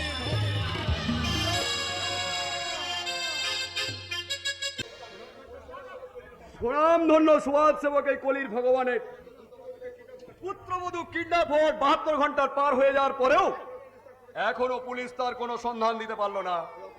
ওই অপদার্থগুলোকে কেন সরকার মাইনে দিয়ে পুষছে কিছু বুঝতেই পারি না।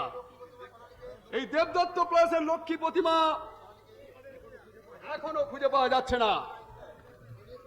এখনো পর্যন্ত খুঁজে পাওয়া যায়নি স্যার। পুলিশ, সংবাদপত্র, টিভি, রেডিও সব জায়গায় খবর দিয়েছো, অথচ কোথাও কোনো খবর পাওয়া যাচ্ছে না।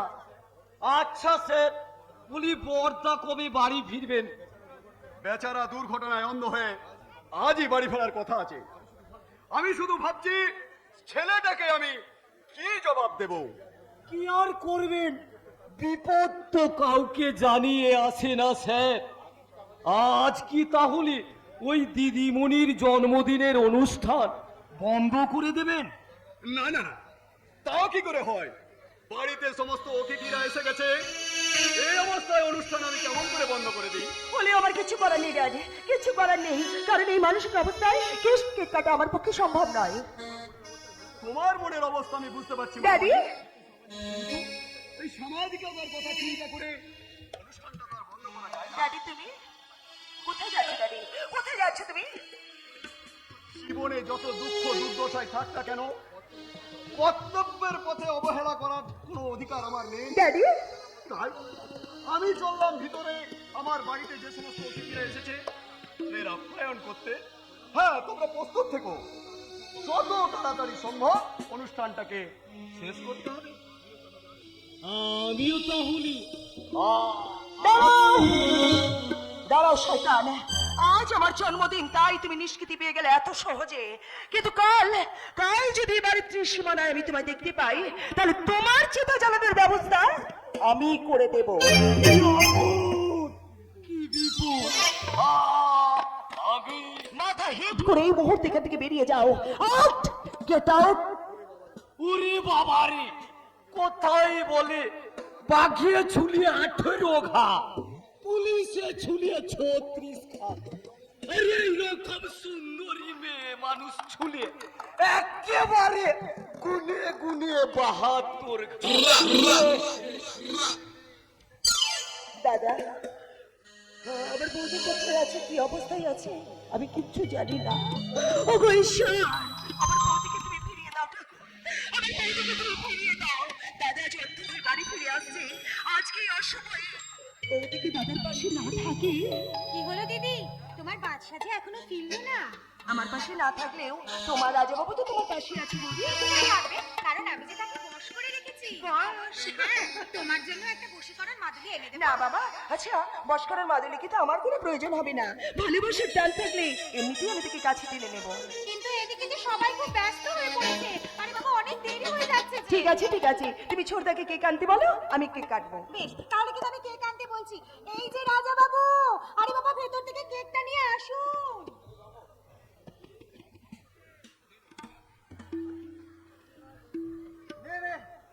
তাড়াতাড়ি কর, অতিথিরা ব্যস্ত হয়ে পড়েছেন।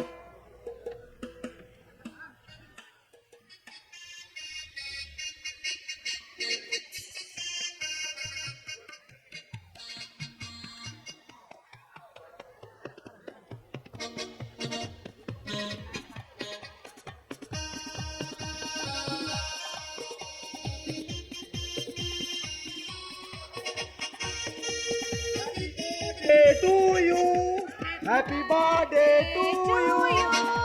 Happy birthday dear Amy.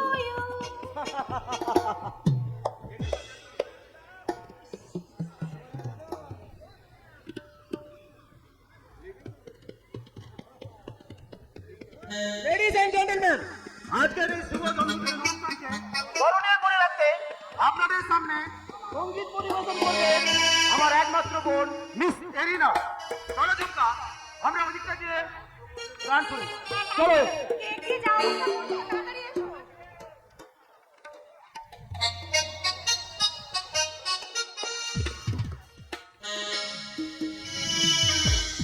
মাননীয় ভদ্রমণ্ডলী, আজ আমার এই শুভ জন্মদিনে ছোট্ট একটি গান।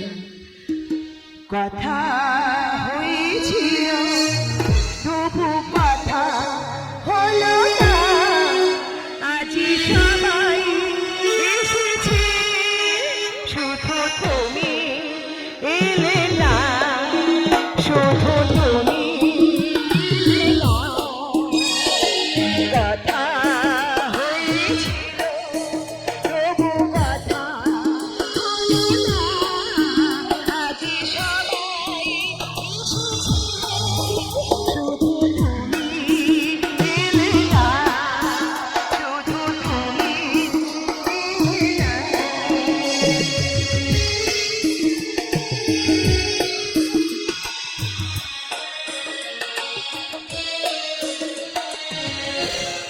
অনেক তো বুঝেছি নাবি তোমার দেখা, এত কি তবু আমি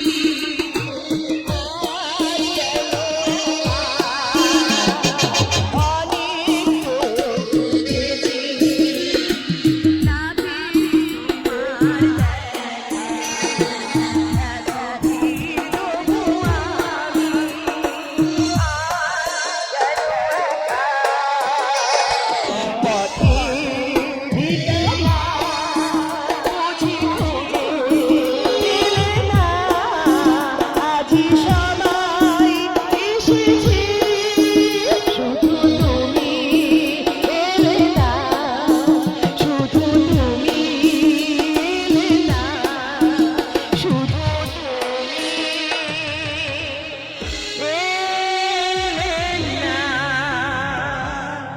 তুমি ওপর তোলার লোক, ওই উঁচুতে যাবার আমার নেই তো অধিকার, আমি নিচের নিচে পাঠিয়ে দিলাম ছোট্ট উপহার।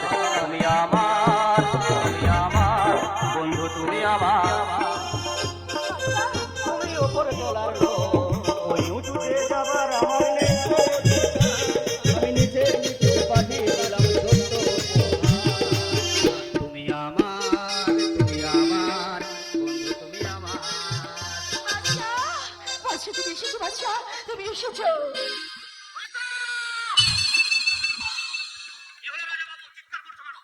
তোমার এত বড় সাহস যে তুমি আমার বোনের গায়ে মেরে দাও। সাহস আছে বলেই আমি তোমার বোনকে ভালোবাসি, আর সেই ভালোবাসার জোরেই আচ্ছা তুমি ভুলে যাচ্ছ যে তুমি মুসলমানের ছেলে। আমাদের রাসূলের ভালোবাসা আমাদের এই সমাজ সংসার মেনে নেবে না। আমরা দুজন দুজনকে যখন মেনে নিয়েছি, তখন কে মারলো আর না মারলো তাতে কিন্তু আমার কোনো মাথা ব্যথা নেই ছোটদা। এরি না হ্যাঁ তুই এই কথা বলছিস? বলছি দাদা, বলছি, কারণ ভালোটা ও একা বাসেনি, আমিও কিন্তু বেঁচেছি দাদা। কিন্তু তুই তার এক ব্যাগ হেপিয়ে দেখছিস ও মুসলমানের ছেলে। ওর প্রকৃত পরিচয় কি? দাদা দাদা রে, ভালোবাসার কাছে বংশ পরিচয় পাওয়া কুষ্টির কোনো প্রয়োজন হয় না রে। ভালোবাসার জন্যে ছোট্ট একটা হৃদয় থাকলেই যথেষ্ট দাদা। তার মানে তুই দেবদত্ত প্যালেসের মেয়ে হয়ে বেশি অহংকার করো না রাজা। তোমাদের এই সাধের দেবদত্ত প্যালেসের জীর্ণ কঙ্কাল খুব শীঘ্রই বেরিয়ে পড়বে। ডাক্তারবাবুকে কলকাতায় আসতে দাও। ডাক্তারবাবু মানে বিশ্বরূপ চ্যাটার্জি? হ্যাঁ, তুমি তাকে চিনলে কি করে? চিনেছি ভাই, চিনেছি। আগামী দিনে আমাদের দুজনের এই বিবাদ হয়তো মধুর সম্পর্কে পরিণত হতে পারে। রাজা! ছোটদা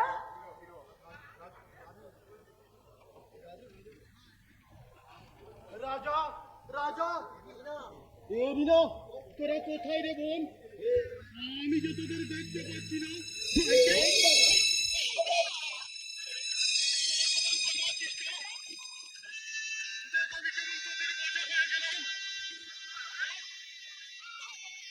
কাঁদছিস কেন রে বোন?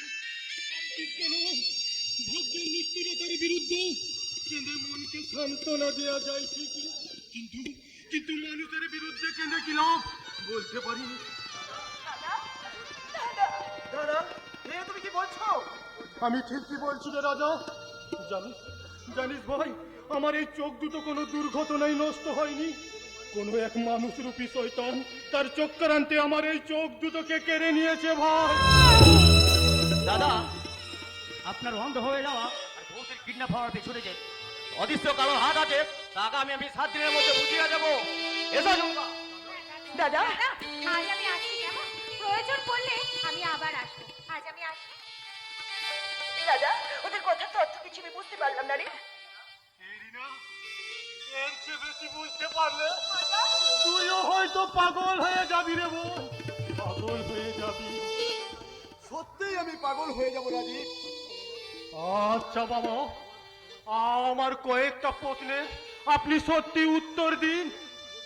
এ তুমি কি বলছো রাজীব? আমি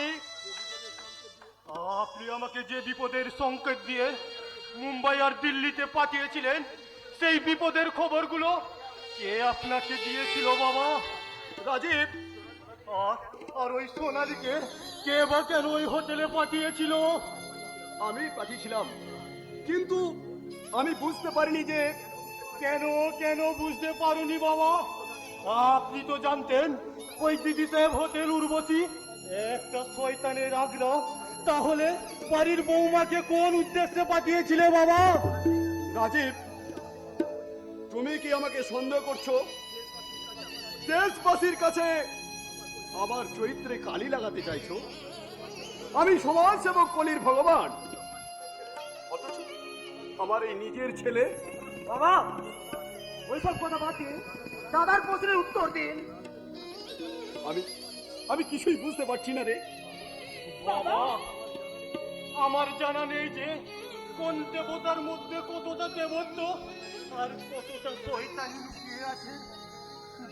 শুধু আমি এটুকু জানি বাবা, ওই দেবতার দেবত্ব নষ্ট হয়ে গেলে মূর্তি দুর্গন্ধময়, আস্থা পুরেতেও তাই হয় না রাজীব। তাই তোমার যুগল চরণে আমার শেষ প্রশ্ন।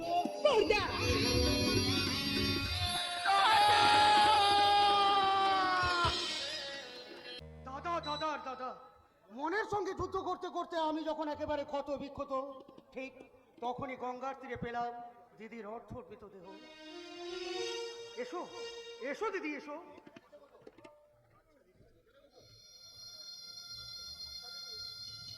তুমি এখানটায় বসো। আচ্ছা দিদি, তুমি কি আমাকে ভাই বলে মেনে নিতে পারোনি? তুমি কি বলছো ভাই? তুমি তো আমার জীবনের সাক্ষাৎ দেবতা। তোমার দেবত্বের মহিমায় আজ হচ্ছে আমি বেঁচে আছি ভাই। তাহলে তুমি খাওনি কেন? খাওয়া মানে তো এই নোংরা সমাজের বুকে বেঁচে থাকার নিষ্পার চেষ্টা করা। আমি বাঁচতে চাই না ভাই, বাঁচতে চাই। কেন তুমি বাঁচতে চাও না দিদি? কেনই বা জীবনের প্রতি তোমার এত বিতৃষ্ণা? ওই একটা প্রশ্নের উত্তর আমি আমি কাউকে দিতে পারবো না ভাই। ওই প্রশ্নের উত্তর দিলে সমাজ আমাকে বিদ্রোহ করবে। এই সমাজের পবিত্র সম্পর্কে বন্ধন আমার থেকে দেখি না তো চিৎকারে ভাই। না দিদি না, এই সমাজে মানুষ রূপী ওই জানোয়ারদের লালসার শিকার তুমি। তাই তো ওদের পাপের ফলটা মাথায় নিয়ে তুমি হিরোমন্ডদের ভুগবে কেন? এই সমাজে যারা কুকাজ করে বেড়ায়, তারা অপরের ঘরে দোষ চাপিয়ে দিয়ে তারা নিজেরা হয়ে যায় ধোয়া তুলসী পাতা। জানি দিদি, জানি। সেই কথাটাকে আমিও মর্মে উপলব্ধি করছি দিদি। কারণ এই জঘন্য সমাজে ওই অমানুষদের ব্যভিচারেই যে আমার জন্ম, ওদের কুকীর্তির কালো ছায়ায় ঢেকে গেছে আমার জীবন। তাই তো এই সমাজের বুকে আজ আমি একটা বেজন্মা, একটা জারজ সন্তান। না সম্রাট, তুমি কোনো জারজ সন্তান নও। তুমিও বড় বংশের ছেলে। তোমার বাবা সুনাম ধন্য ওই ডাক্তার বিশ্বরূপ চ্যাটার্জি। না, ওই শয়তানটাকে আমি আমার বাবা বলে স্বীকার করি না। ওই ওনার মতো স্বনামধন্য ব্যক্তি যদি আমার জন্মদাতা, তাহলে আমাকে নোংরা বস্তির মধ্যে পড়ে থাকতে হবে কেন? কেনই না এই বস্তির কুকুর শিয়ালদের মুখ থেকে রুটি কেড়ে খেয়ে আমাকে মানুষ হতে হবে? আর আমার কপালে বেজন্মার তকমা সেটে দিয়ে ওই সমাজের মানুষগুলো কেন আমার দিকে ঘৃণার চিৎকার করে দেবে? তাহলে শোনো সম্রাট, তুমি যখন ছোটবেলায় ওই বস্তির আবর্জনা স্তূপে পড়েছিলে, তোমার গলায় ওই সোনার লকেটটা ছিল। তুমি চুপ করো অজাত ভাই, তুমি চুপ করো। আরে শোনো, ওই শয়তানটা তোমার বাবাকে সাহায্য করতে তোমাকে তোমার মাকে ফেলে যায় ওই ফুটপাতে। আর তুমি থামলে কেন? বলো আজাদ ভাই, বলো।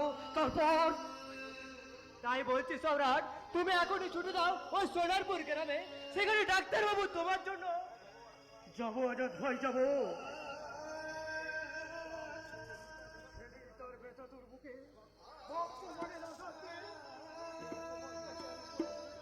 আজ আমার এই চোখের জলে আমি সেই মহাপ্রভের প্রায়শ্চিত্ত করবো আজাদ ভাই, আমি সেই মহাপ্রভের প্রায়শ্চিত্ত করবো। আমি আসছি দিদি। এইটা করো, তবেই তো তুমি হবে সোনারপুরের সূর্য। আজাদ ভাই, তোমাক দিদির আর এই বস্তিবাসীর সকলের শুভেচ্ছা মতোই নি আমি চললাম ওই শান্তিপুর গ্রামে, ওই আদর্শের বনবৃক্ষ বিশ্বরূপ দাদাকে অশান্তির পদশ্রয়ী একটু শান্তি ভিক্ষে করতে, একটু শান্তি ভিক্ষে করতে।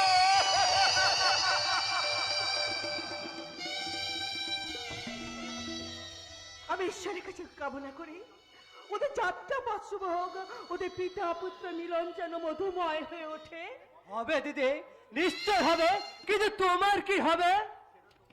এটা তোমার আমার চিন্তা নয় ভাইজান, যার চিন্তা সে নিজেই করে রেখেছে। কেন? সম্রাট ভাই, এই বস্তির শেষ কথা বলে মুকুটির সম্রাট, তাই দিদির ব্যাপারেও তার কথাই হবে শেষ কথা। কিন্তু আমি কে তা না জেনে দিদি, তুমি যে রাজীবদার স্ত্রী, এটা যেমন সম্রাট ভাই জানে, তেমনি আমিও জানি। সেই জন্যই তো গতকাল এরিনার জন্মদিনে আমি অভিনয় করে এলাম। অভিনয়? তুমি কি বলছো ভাই? হ্যাঁ দিদি, ও বাড়িতে তোমার চোখে সবাই পাগল, কিন্তু দুঃখজনক ঘটনা। কি হলো? থামলে কেন? বলো বলো, তবে কি তোমার দাদার? দুর্ঘটনায় দুটো চোখ অন্ধ হয়ে গেছে দিদি।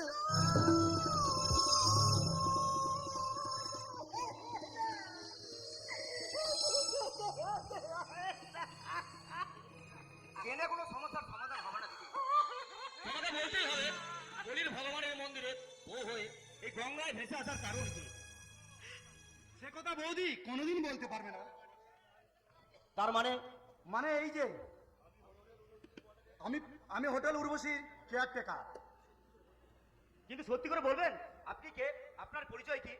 আরে প্রথম দিনই শেষ কথা জানতে চাইছেন?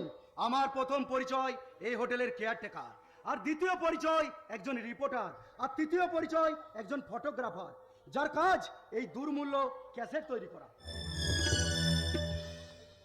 কি আছে ওই ক্যাসেটে? সেটা আজ নয়, দুদিন পরেই জানতে পারবেন। আরে কোথায় বলে মারিত গন্ডার আর লুটিত ভান্ডার, কিন্তু এই ক্যাসেটের জোরে কোনো ভান্ডার হয়তো আমি লুট করতে পারবো না, কিন্তু এই সমাজ সংসার ধ্বংসকারী গন্ডার শিকার আমি করবই করব। কি করার ক্ষমতা আছে আমাদের?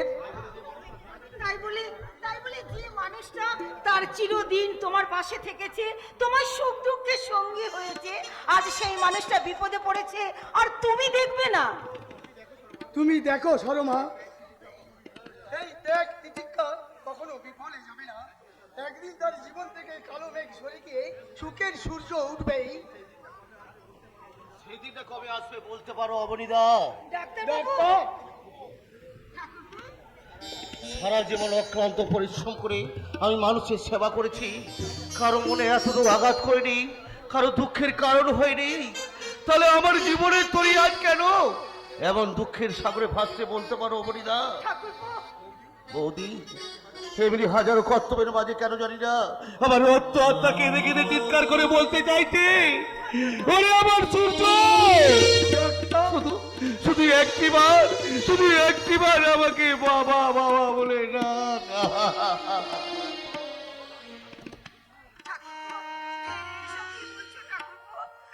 কে যেন আমাকে বাবা বাবা বলে ডাক।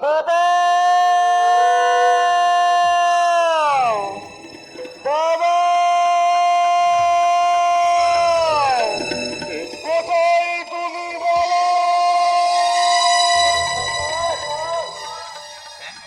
কে যেন আমাকে বাবা বাবা বলে ডাকলো। দাদা, এ তো আমাদের আকাশের কণ্ঠস্বর নয়, তা কে হতে পারে অমরিদা? বৌদি, ও বৌদি, দেখো না, দেখো না সব জানলা দরজাগুলো খোলা আছে কিনা। যদি খোলা না থাকে সব খুলে দাও। ওই বাতাসে ভেসে আসুক জাদু বলা মধুময় বাবা বাবা ডাক। আমার ডাকটা শোনার জন্য আমি যে এতদিন ব্যাকুল হয়েছিলাম। বাবা, বাবা, তুমি তুমি কোথায় বাবা? সূর্য,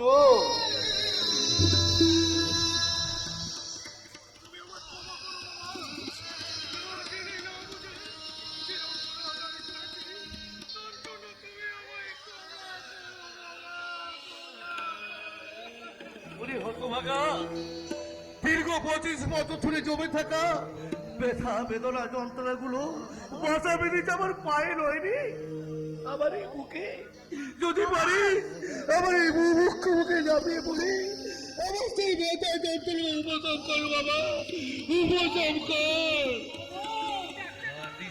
রে মুছলে নয়ন কান্না হাসি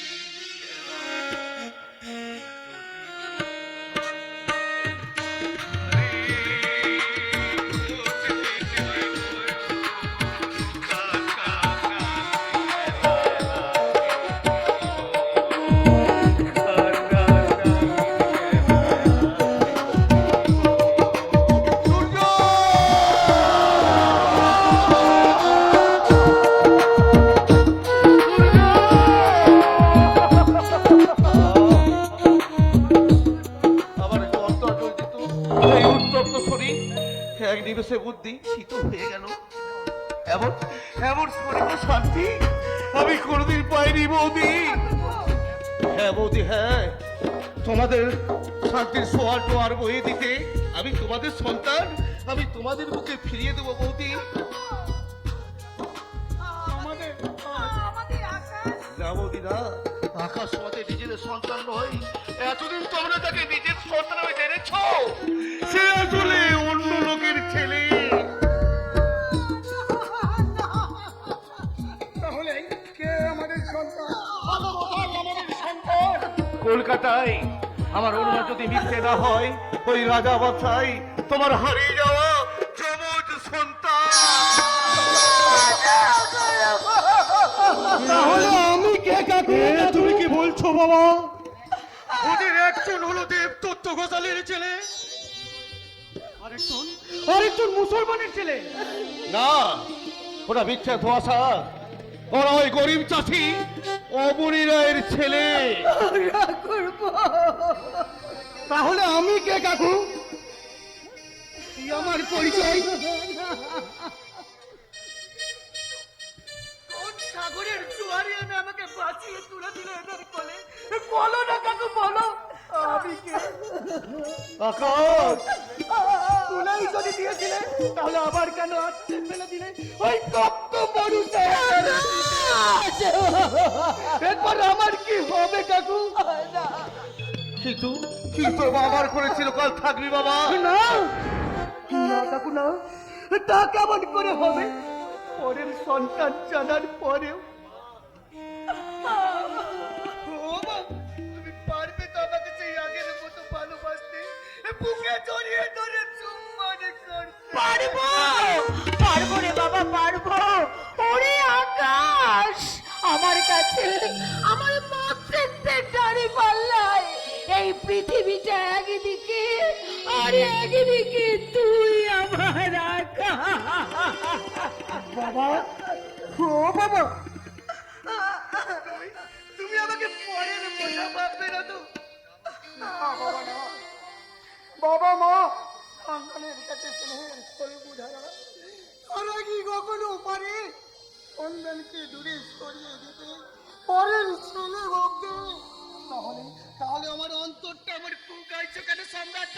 আমার আমার জীবন করি কোনোদিন কুলেও ফিরবে। আকাশ, ভাই আমার, কলকাতায় আমায় চিনে না জেনে এমনি করে বুকে আগলে রেখেছিলে। যদি যদি আমার জীবনে আবার কোনোদিন জন ওঠে, সেদিন থেকে এমনি করে বুকে আগলে রাখবে তো? রাখবো রে আকাশ, রাখবো। তুই আমার ছোট ভাই হয়ে এমনি করে চিরকাল আমার বুকে শান্তিতে ঘুমাবি ভাই, শান্তিতে ঘুমাবি। তাহলে আমার মনের মাঝে যে প্রশান্ত সাগরের রসান্ত ঢেউ উঠেছে, এটাকে আমি কেমন দেবো, কেমন এই বাবা মায়ের স্নেহের পরশ দিয়ে। বাবা, বাবা তুমি, তোকে আমি কেমন করে বোঝাবো রে এখন? তুই আমাদের বুকে কতখানি জায়গা জুড়ে বসে আছিস, ওই জায়গার দাবি নেই তো যত বিবাদ বাড়ায়। জায়গাটাকে চুরি করে নেবে না। না রে বাবা না, ওরে খোকা, তুই যে আমার প্রথম সন্তান। হাজারো সান্ত্বনা বাক্যের কথা শুনতে শুনতে আমি ভুলেই গেছি যে এই সমাজের বুকে আমি একটা অচল পয়সা, আর তাকে সচল করে রাখতে চাই এই রাতের অন্ধকার। সেই অন্ধকারেই ডুবে যেতে পারে আমার জীবন।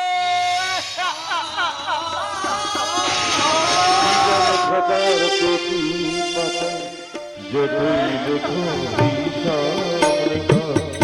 কিছুই রবে না, জীবন যতই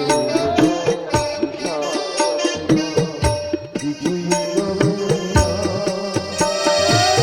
জীবন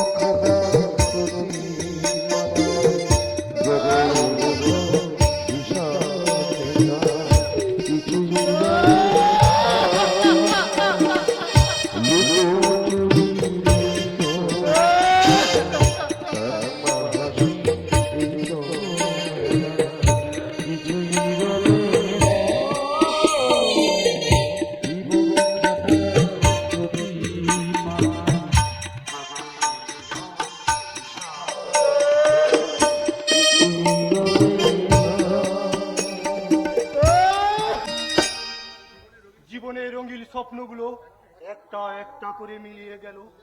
হিসেবের খাতায় শিক্ষা দীক্ষা মানবিক মূল্যবোধের নীতি যোগফল আজ শূন্য। তাহলে জীবনে রেখেই কি লাভ?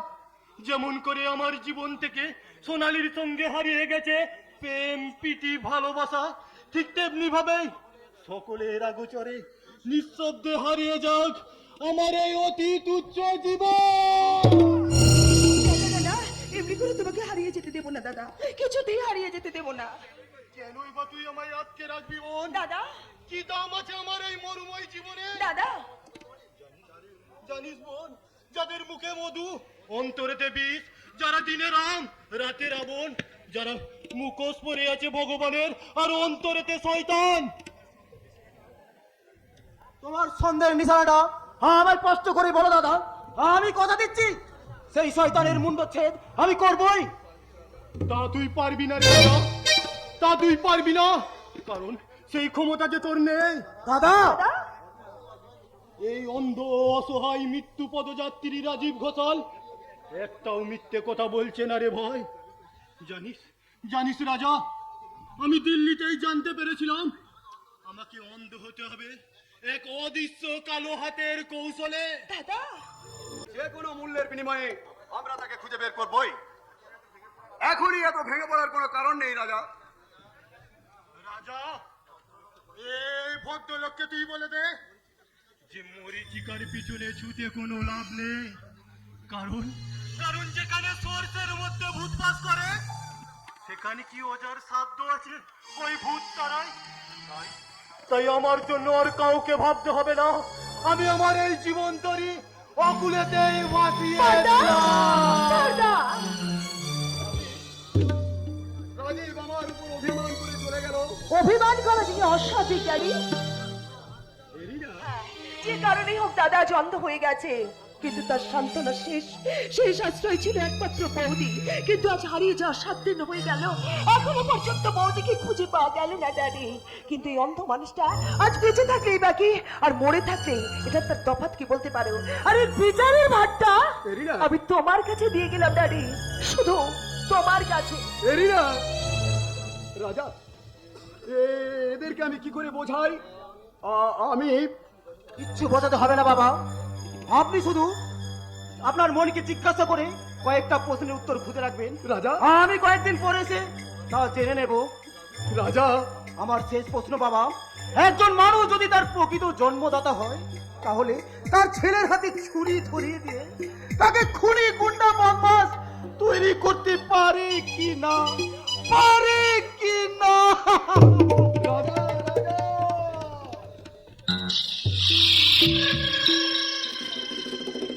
সকলের সন্দেহ তীর আমার দিকে। তাহলে আমি কি সত্যিই অপরাধী? দেবদত্ত ঘোষালকে হারিয়ে যাবে এই অপরাধের তীরে, কিন্তু জানো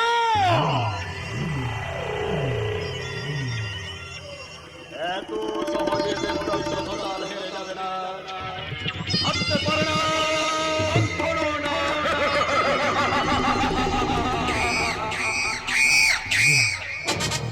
ব্রহ্ম গুরুজন, আমার এই অবহেলিত জীবনের নরনারায়ণ কৃষ্ণ ভগবান। ভগবান, কে তুমি? আর সে কি ভগবান? আপন সৃষ্টিকে চিনতে পারো? কেমন ভগবান তুমি? হ্যাঁ, ও কি বিমর্ষ, কি ভীষণ! তুমি চলে যাও এখান থেকে, তোমাকে আমি সহ্য করতে পারছি না। আরে সহ্য যদি করতে না পারো তাহলে আমার পৃথিবীতে এনেছিলে কেন? কি বলছো তুমি? আমি ইয়েস, তুমি ওপার খেলার ছলে আমায় জন্ম দিয়েছিলে, তাই বুঝি ভুলে গেছো সেই পূর্ব ইতিহাস? না না না না না, আমি কোনো ইতিহাস সৃষ্টি করিনি। আমি তোমাকে জানি না, চিনি না। 25 বছর আগে কোনো কিছু আমি করিনি। 25 বছর আগে গ্রামীণ হাসপাতালের কথা আপনার মনে আছে? না, আমার কিচ্ছু মনে নেই। ইয়েস, জানো তুমি সব জানো। না না, আমি আমার জন্মদাতা পিতা, আমার এই অবহেলিত জীবনের নরনারায়ণ, এই কুচ্ছের যুগের জন্য তুমি আমাকে ছুঁড়ে ফেলে দিয়েছিলে। এই দেখো বাবা, এখানে কেউ নেই। এই সকলের জন্মকে তুমি একটিবার স্বীকার করে দাও বাবা, তো আমি তোমার ছেলে।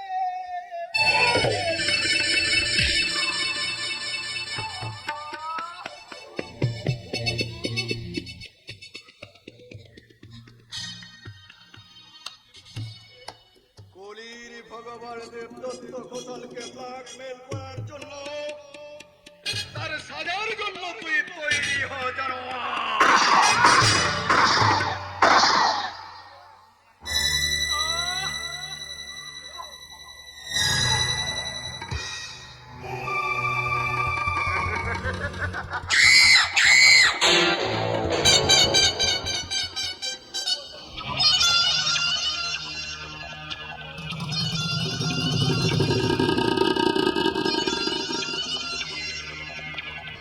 সত্যি তুমি কলির ভগবান? তাই তো তুমি আমাকে এই জন্মের অভিশাপ থেকে আমায় মুক্তি।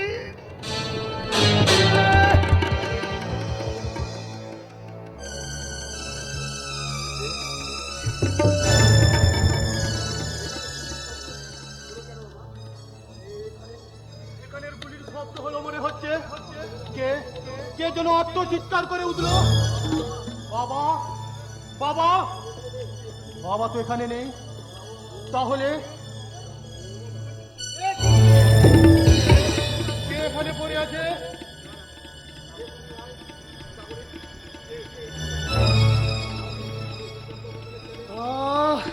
কে তুমি ভাই? কে তুমি কে? আমি দেবদত্ত ঘোষালের ছেলে, আমার নাম আকাশ। তুমি কি বলছো? তুমি দেবদত্ত ঘোষালের ছেলে? তার মানে তুমি আমার ভাই আকাশ। তোমাকে তো কখনো আমি দেখিনি। ভাই আমার আকাশ।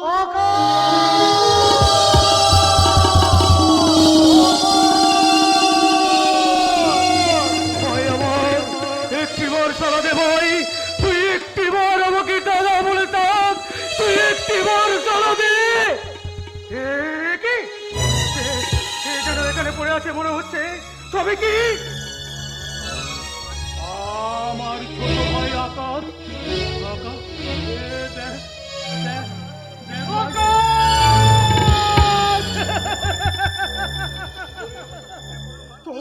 তোর এই অবস্থা কি করলো ভাই?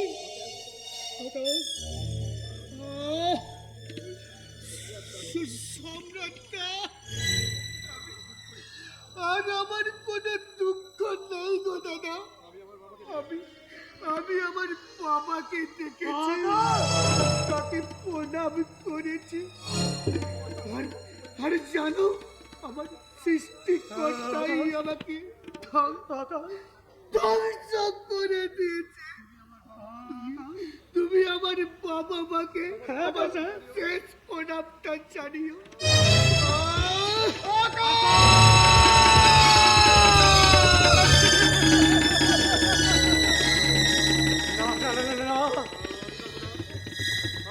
আমি কাঁদবো না, কান্না যে আমার মতো মুকুটির সম্রাটকে মানায় না।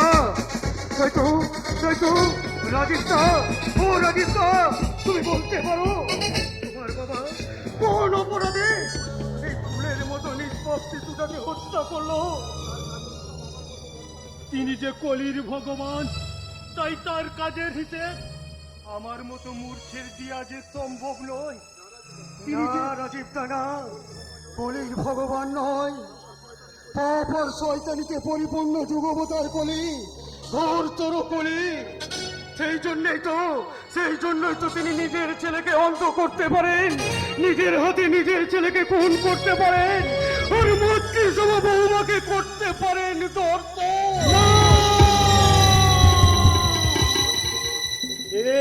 তুমি কি বলছো সম্রাট? তুমি কি বলছো?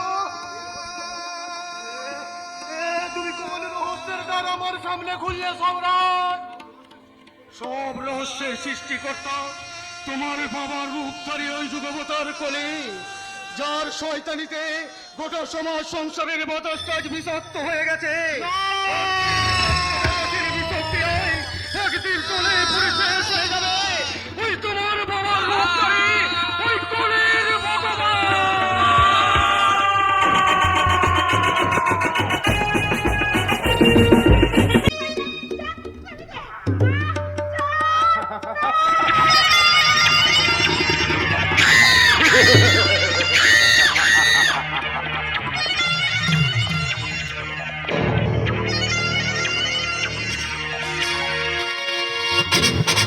যমজ সন্তানকে ফিরিয়ে আনলো, কিন্তু আমার স্ত্রী পুত্রকে আমি আজও ফিরে পেলাম না।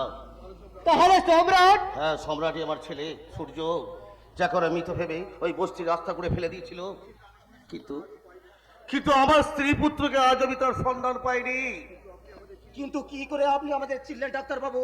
জন্ম লগ্ন থেকে তোমাদের বা কপালে একটা করে তীর আজও আছে। আর আমি জানতাম যে তোমাদের মধ্যে একজন যে হোক ওই দেবদত্ত গোসালের ছেলে হয়ে থাকবে। তাহলে আমরা এখানে কিভাবে এলাম? আপনি তো সবই জানেন, বলুন ডাক্তার বাবু।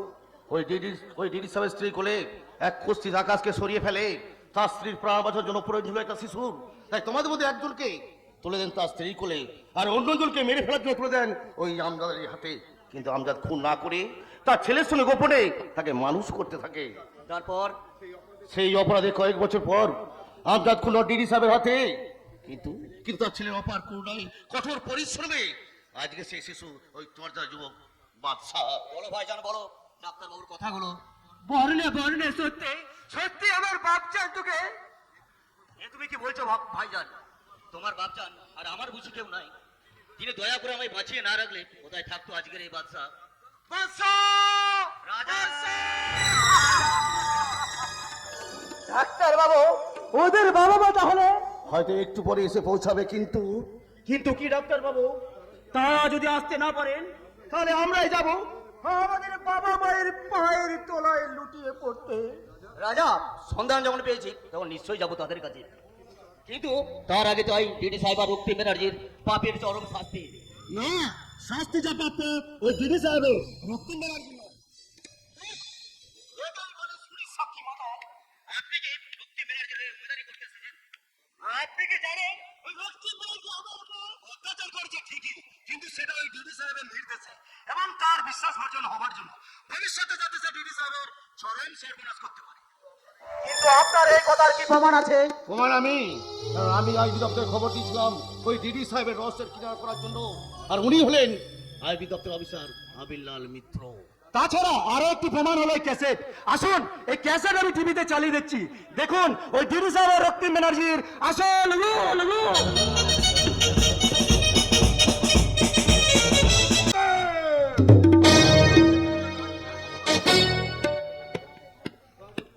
আমার ব্যাংক অ্যাকাউন্টের ব্যালেন্স কি হলো, আর সব ব্যাংক কাজের জন্য আমার কাছে বলো। নমস্কার মাননীয় ভদ্রমণ্ডলী, হোটেল উর্বশীর আজকের এই বিশেষ মহাফিলে সমস্ত অতিথিদের আসন গ্রহণ করার জন্য অনুরোধ করছি।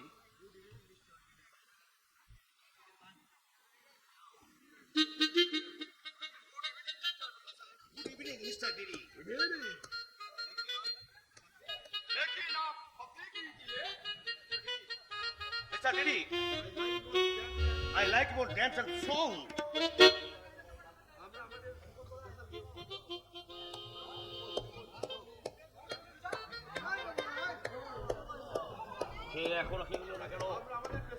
আজকে আমার স্পেশাল গেস্ট গ্লাস মদ দাও দেখি সুন্দরী।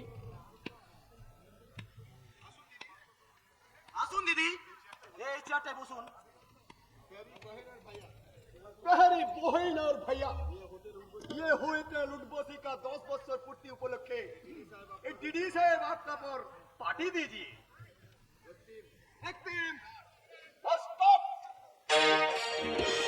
Ladies and gentlemen, আজকের এই রক্তিম অনুষ্ঠানে আপনাদের মনোরঞ্জন করতে আসছেন এই হোটেলের বিখ্যাত পপ সিঙ্গার জুটি মিস ঝুমকা ও মিস্টার বাদশা।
আপনি নিশ্চিন্ত থাকুন স্যার,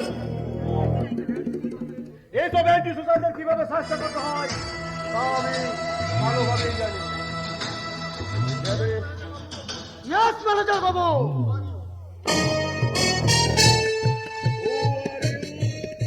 আপনার নতুন পাওয়ার অফিসার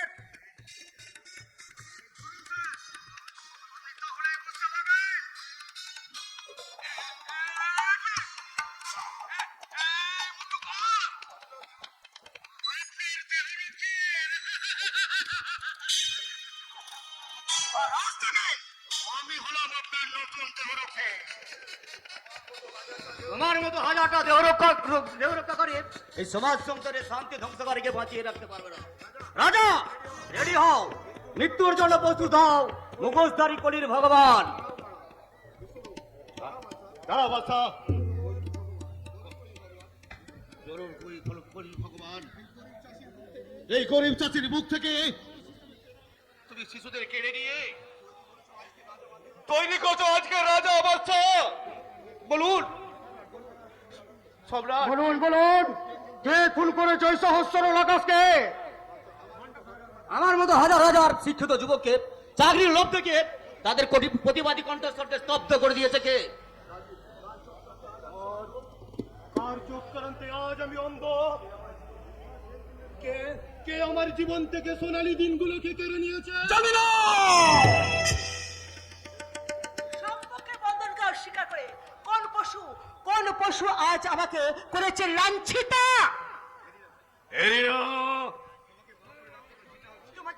তোমাকে বাবা বলে ডাকতে আজ আমার ঘৃণা হচ্ছে, তবুও বলছি তুমি যদি মানুষ হয়ে থাকো তাহলে আমার প্রশ্নের উত্তর দাও। কি প্রশ্ন? প্রশ্নের উত্তর দাও। তুমি বিশ্বাস করো মামুনি, আমার আমার কোনো দোষ নেই। Daddy? যা করেছে ওই ম্যানেজার রক্তিম। ড্যাডি, রক্তিম নয় দিদি সাহেব, আমি হলাম রতন বোস, যার একমাত্র বোনকে তুলে নিয়ে গিয়ে ধর্ষণ করে খুন করেছিলি। ও তাহলে মনে হচ্ছে আমি অপরাধী। তোমরা তোমরা সকলেই আমাকে ক্ষমা করো।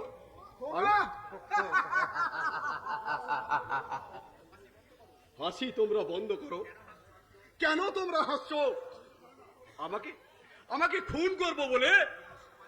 কিন্তু এই সমাজ সংসারের বুকে আমার মতো কত হাজার হাজার ভগবান লুকিয়ে আছে। তোমরা তাকে শেষ করতে পারবে? এদেশের বুকে মুখোশধারী ভগবান আজও আছে, আগামী দিনেও ছিল, আর ভবিষ্যতেও থাকবে। আর বুক ফুলিয়ে আসছে এই কলির ভগবান। ভগবানের সেই গতিরোধ করতে এদেশে আইন আজও সক্রিয় আছে। Mister Dev Dutta Babu, you R under arrest. আরে আইন দিয়ে কলির ভগবানের প্রতিরোধ করা যায় না, তার জন্য চাই জনজাগরণ। কলির ভগবান রূপী শয়তান আমার বোনের ইজ্জতে দাম দে, তোর ওই বুকের কলির ভগবানদের এটাই সমাজকে পরামুক্ত করতে চাই শয়তান কলির অবস্থা।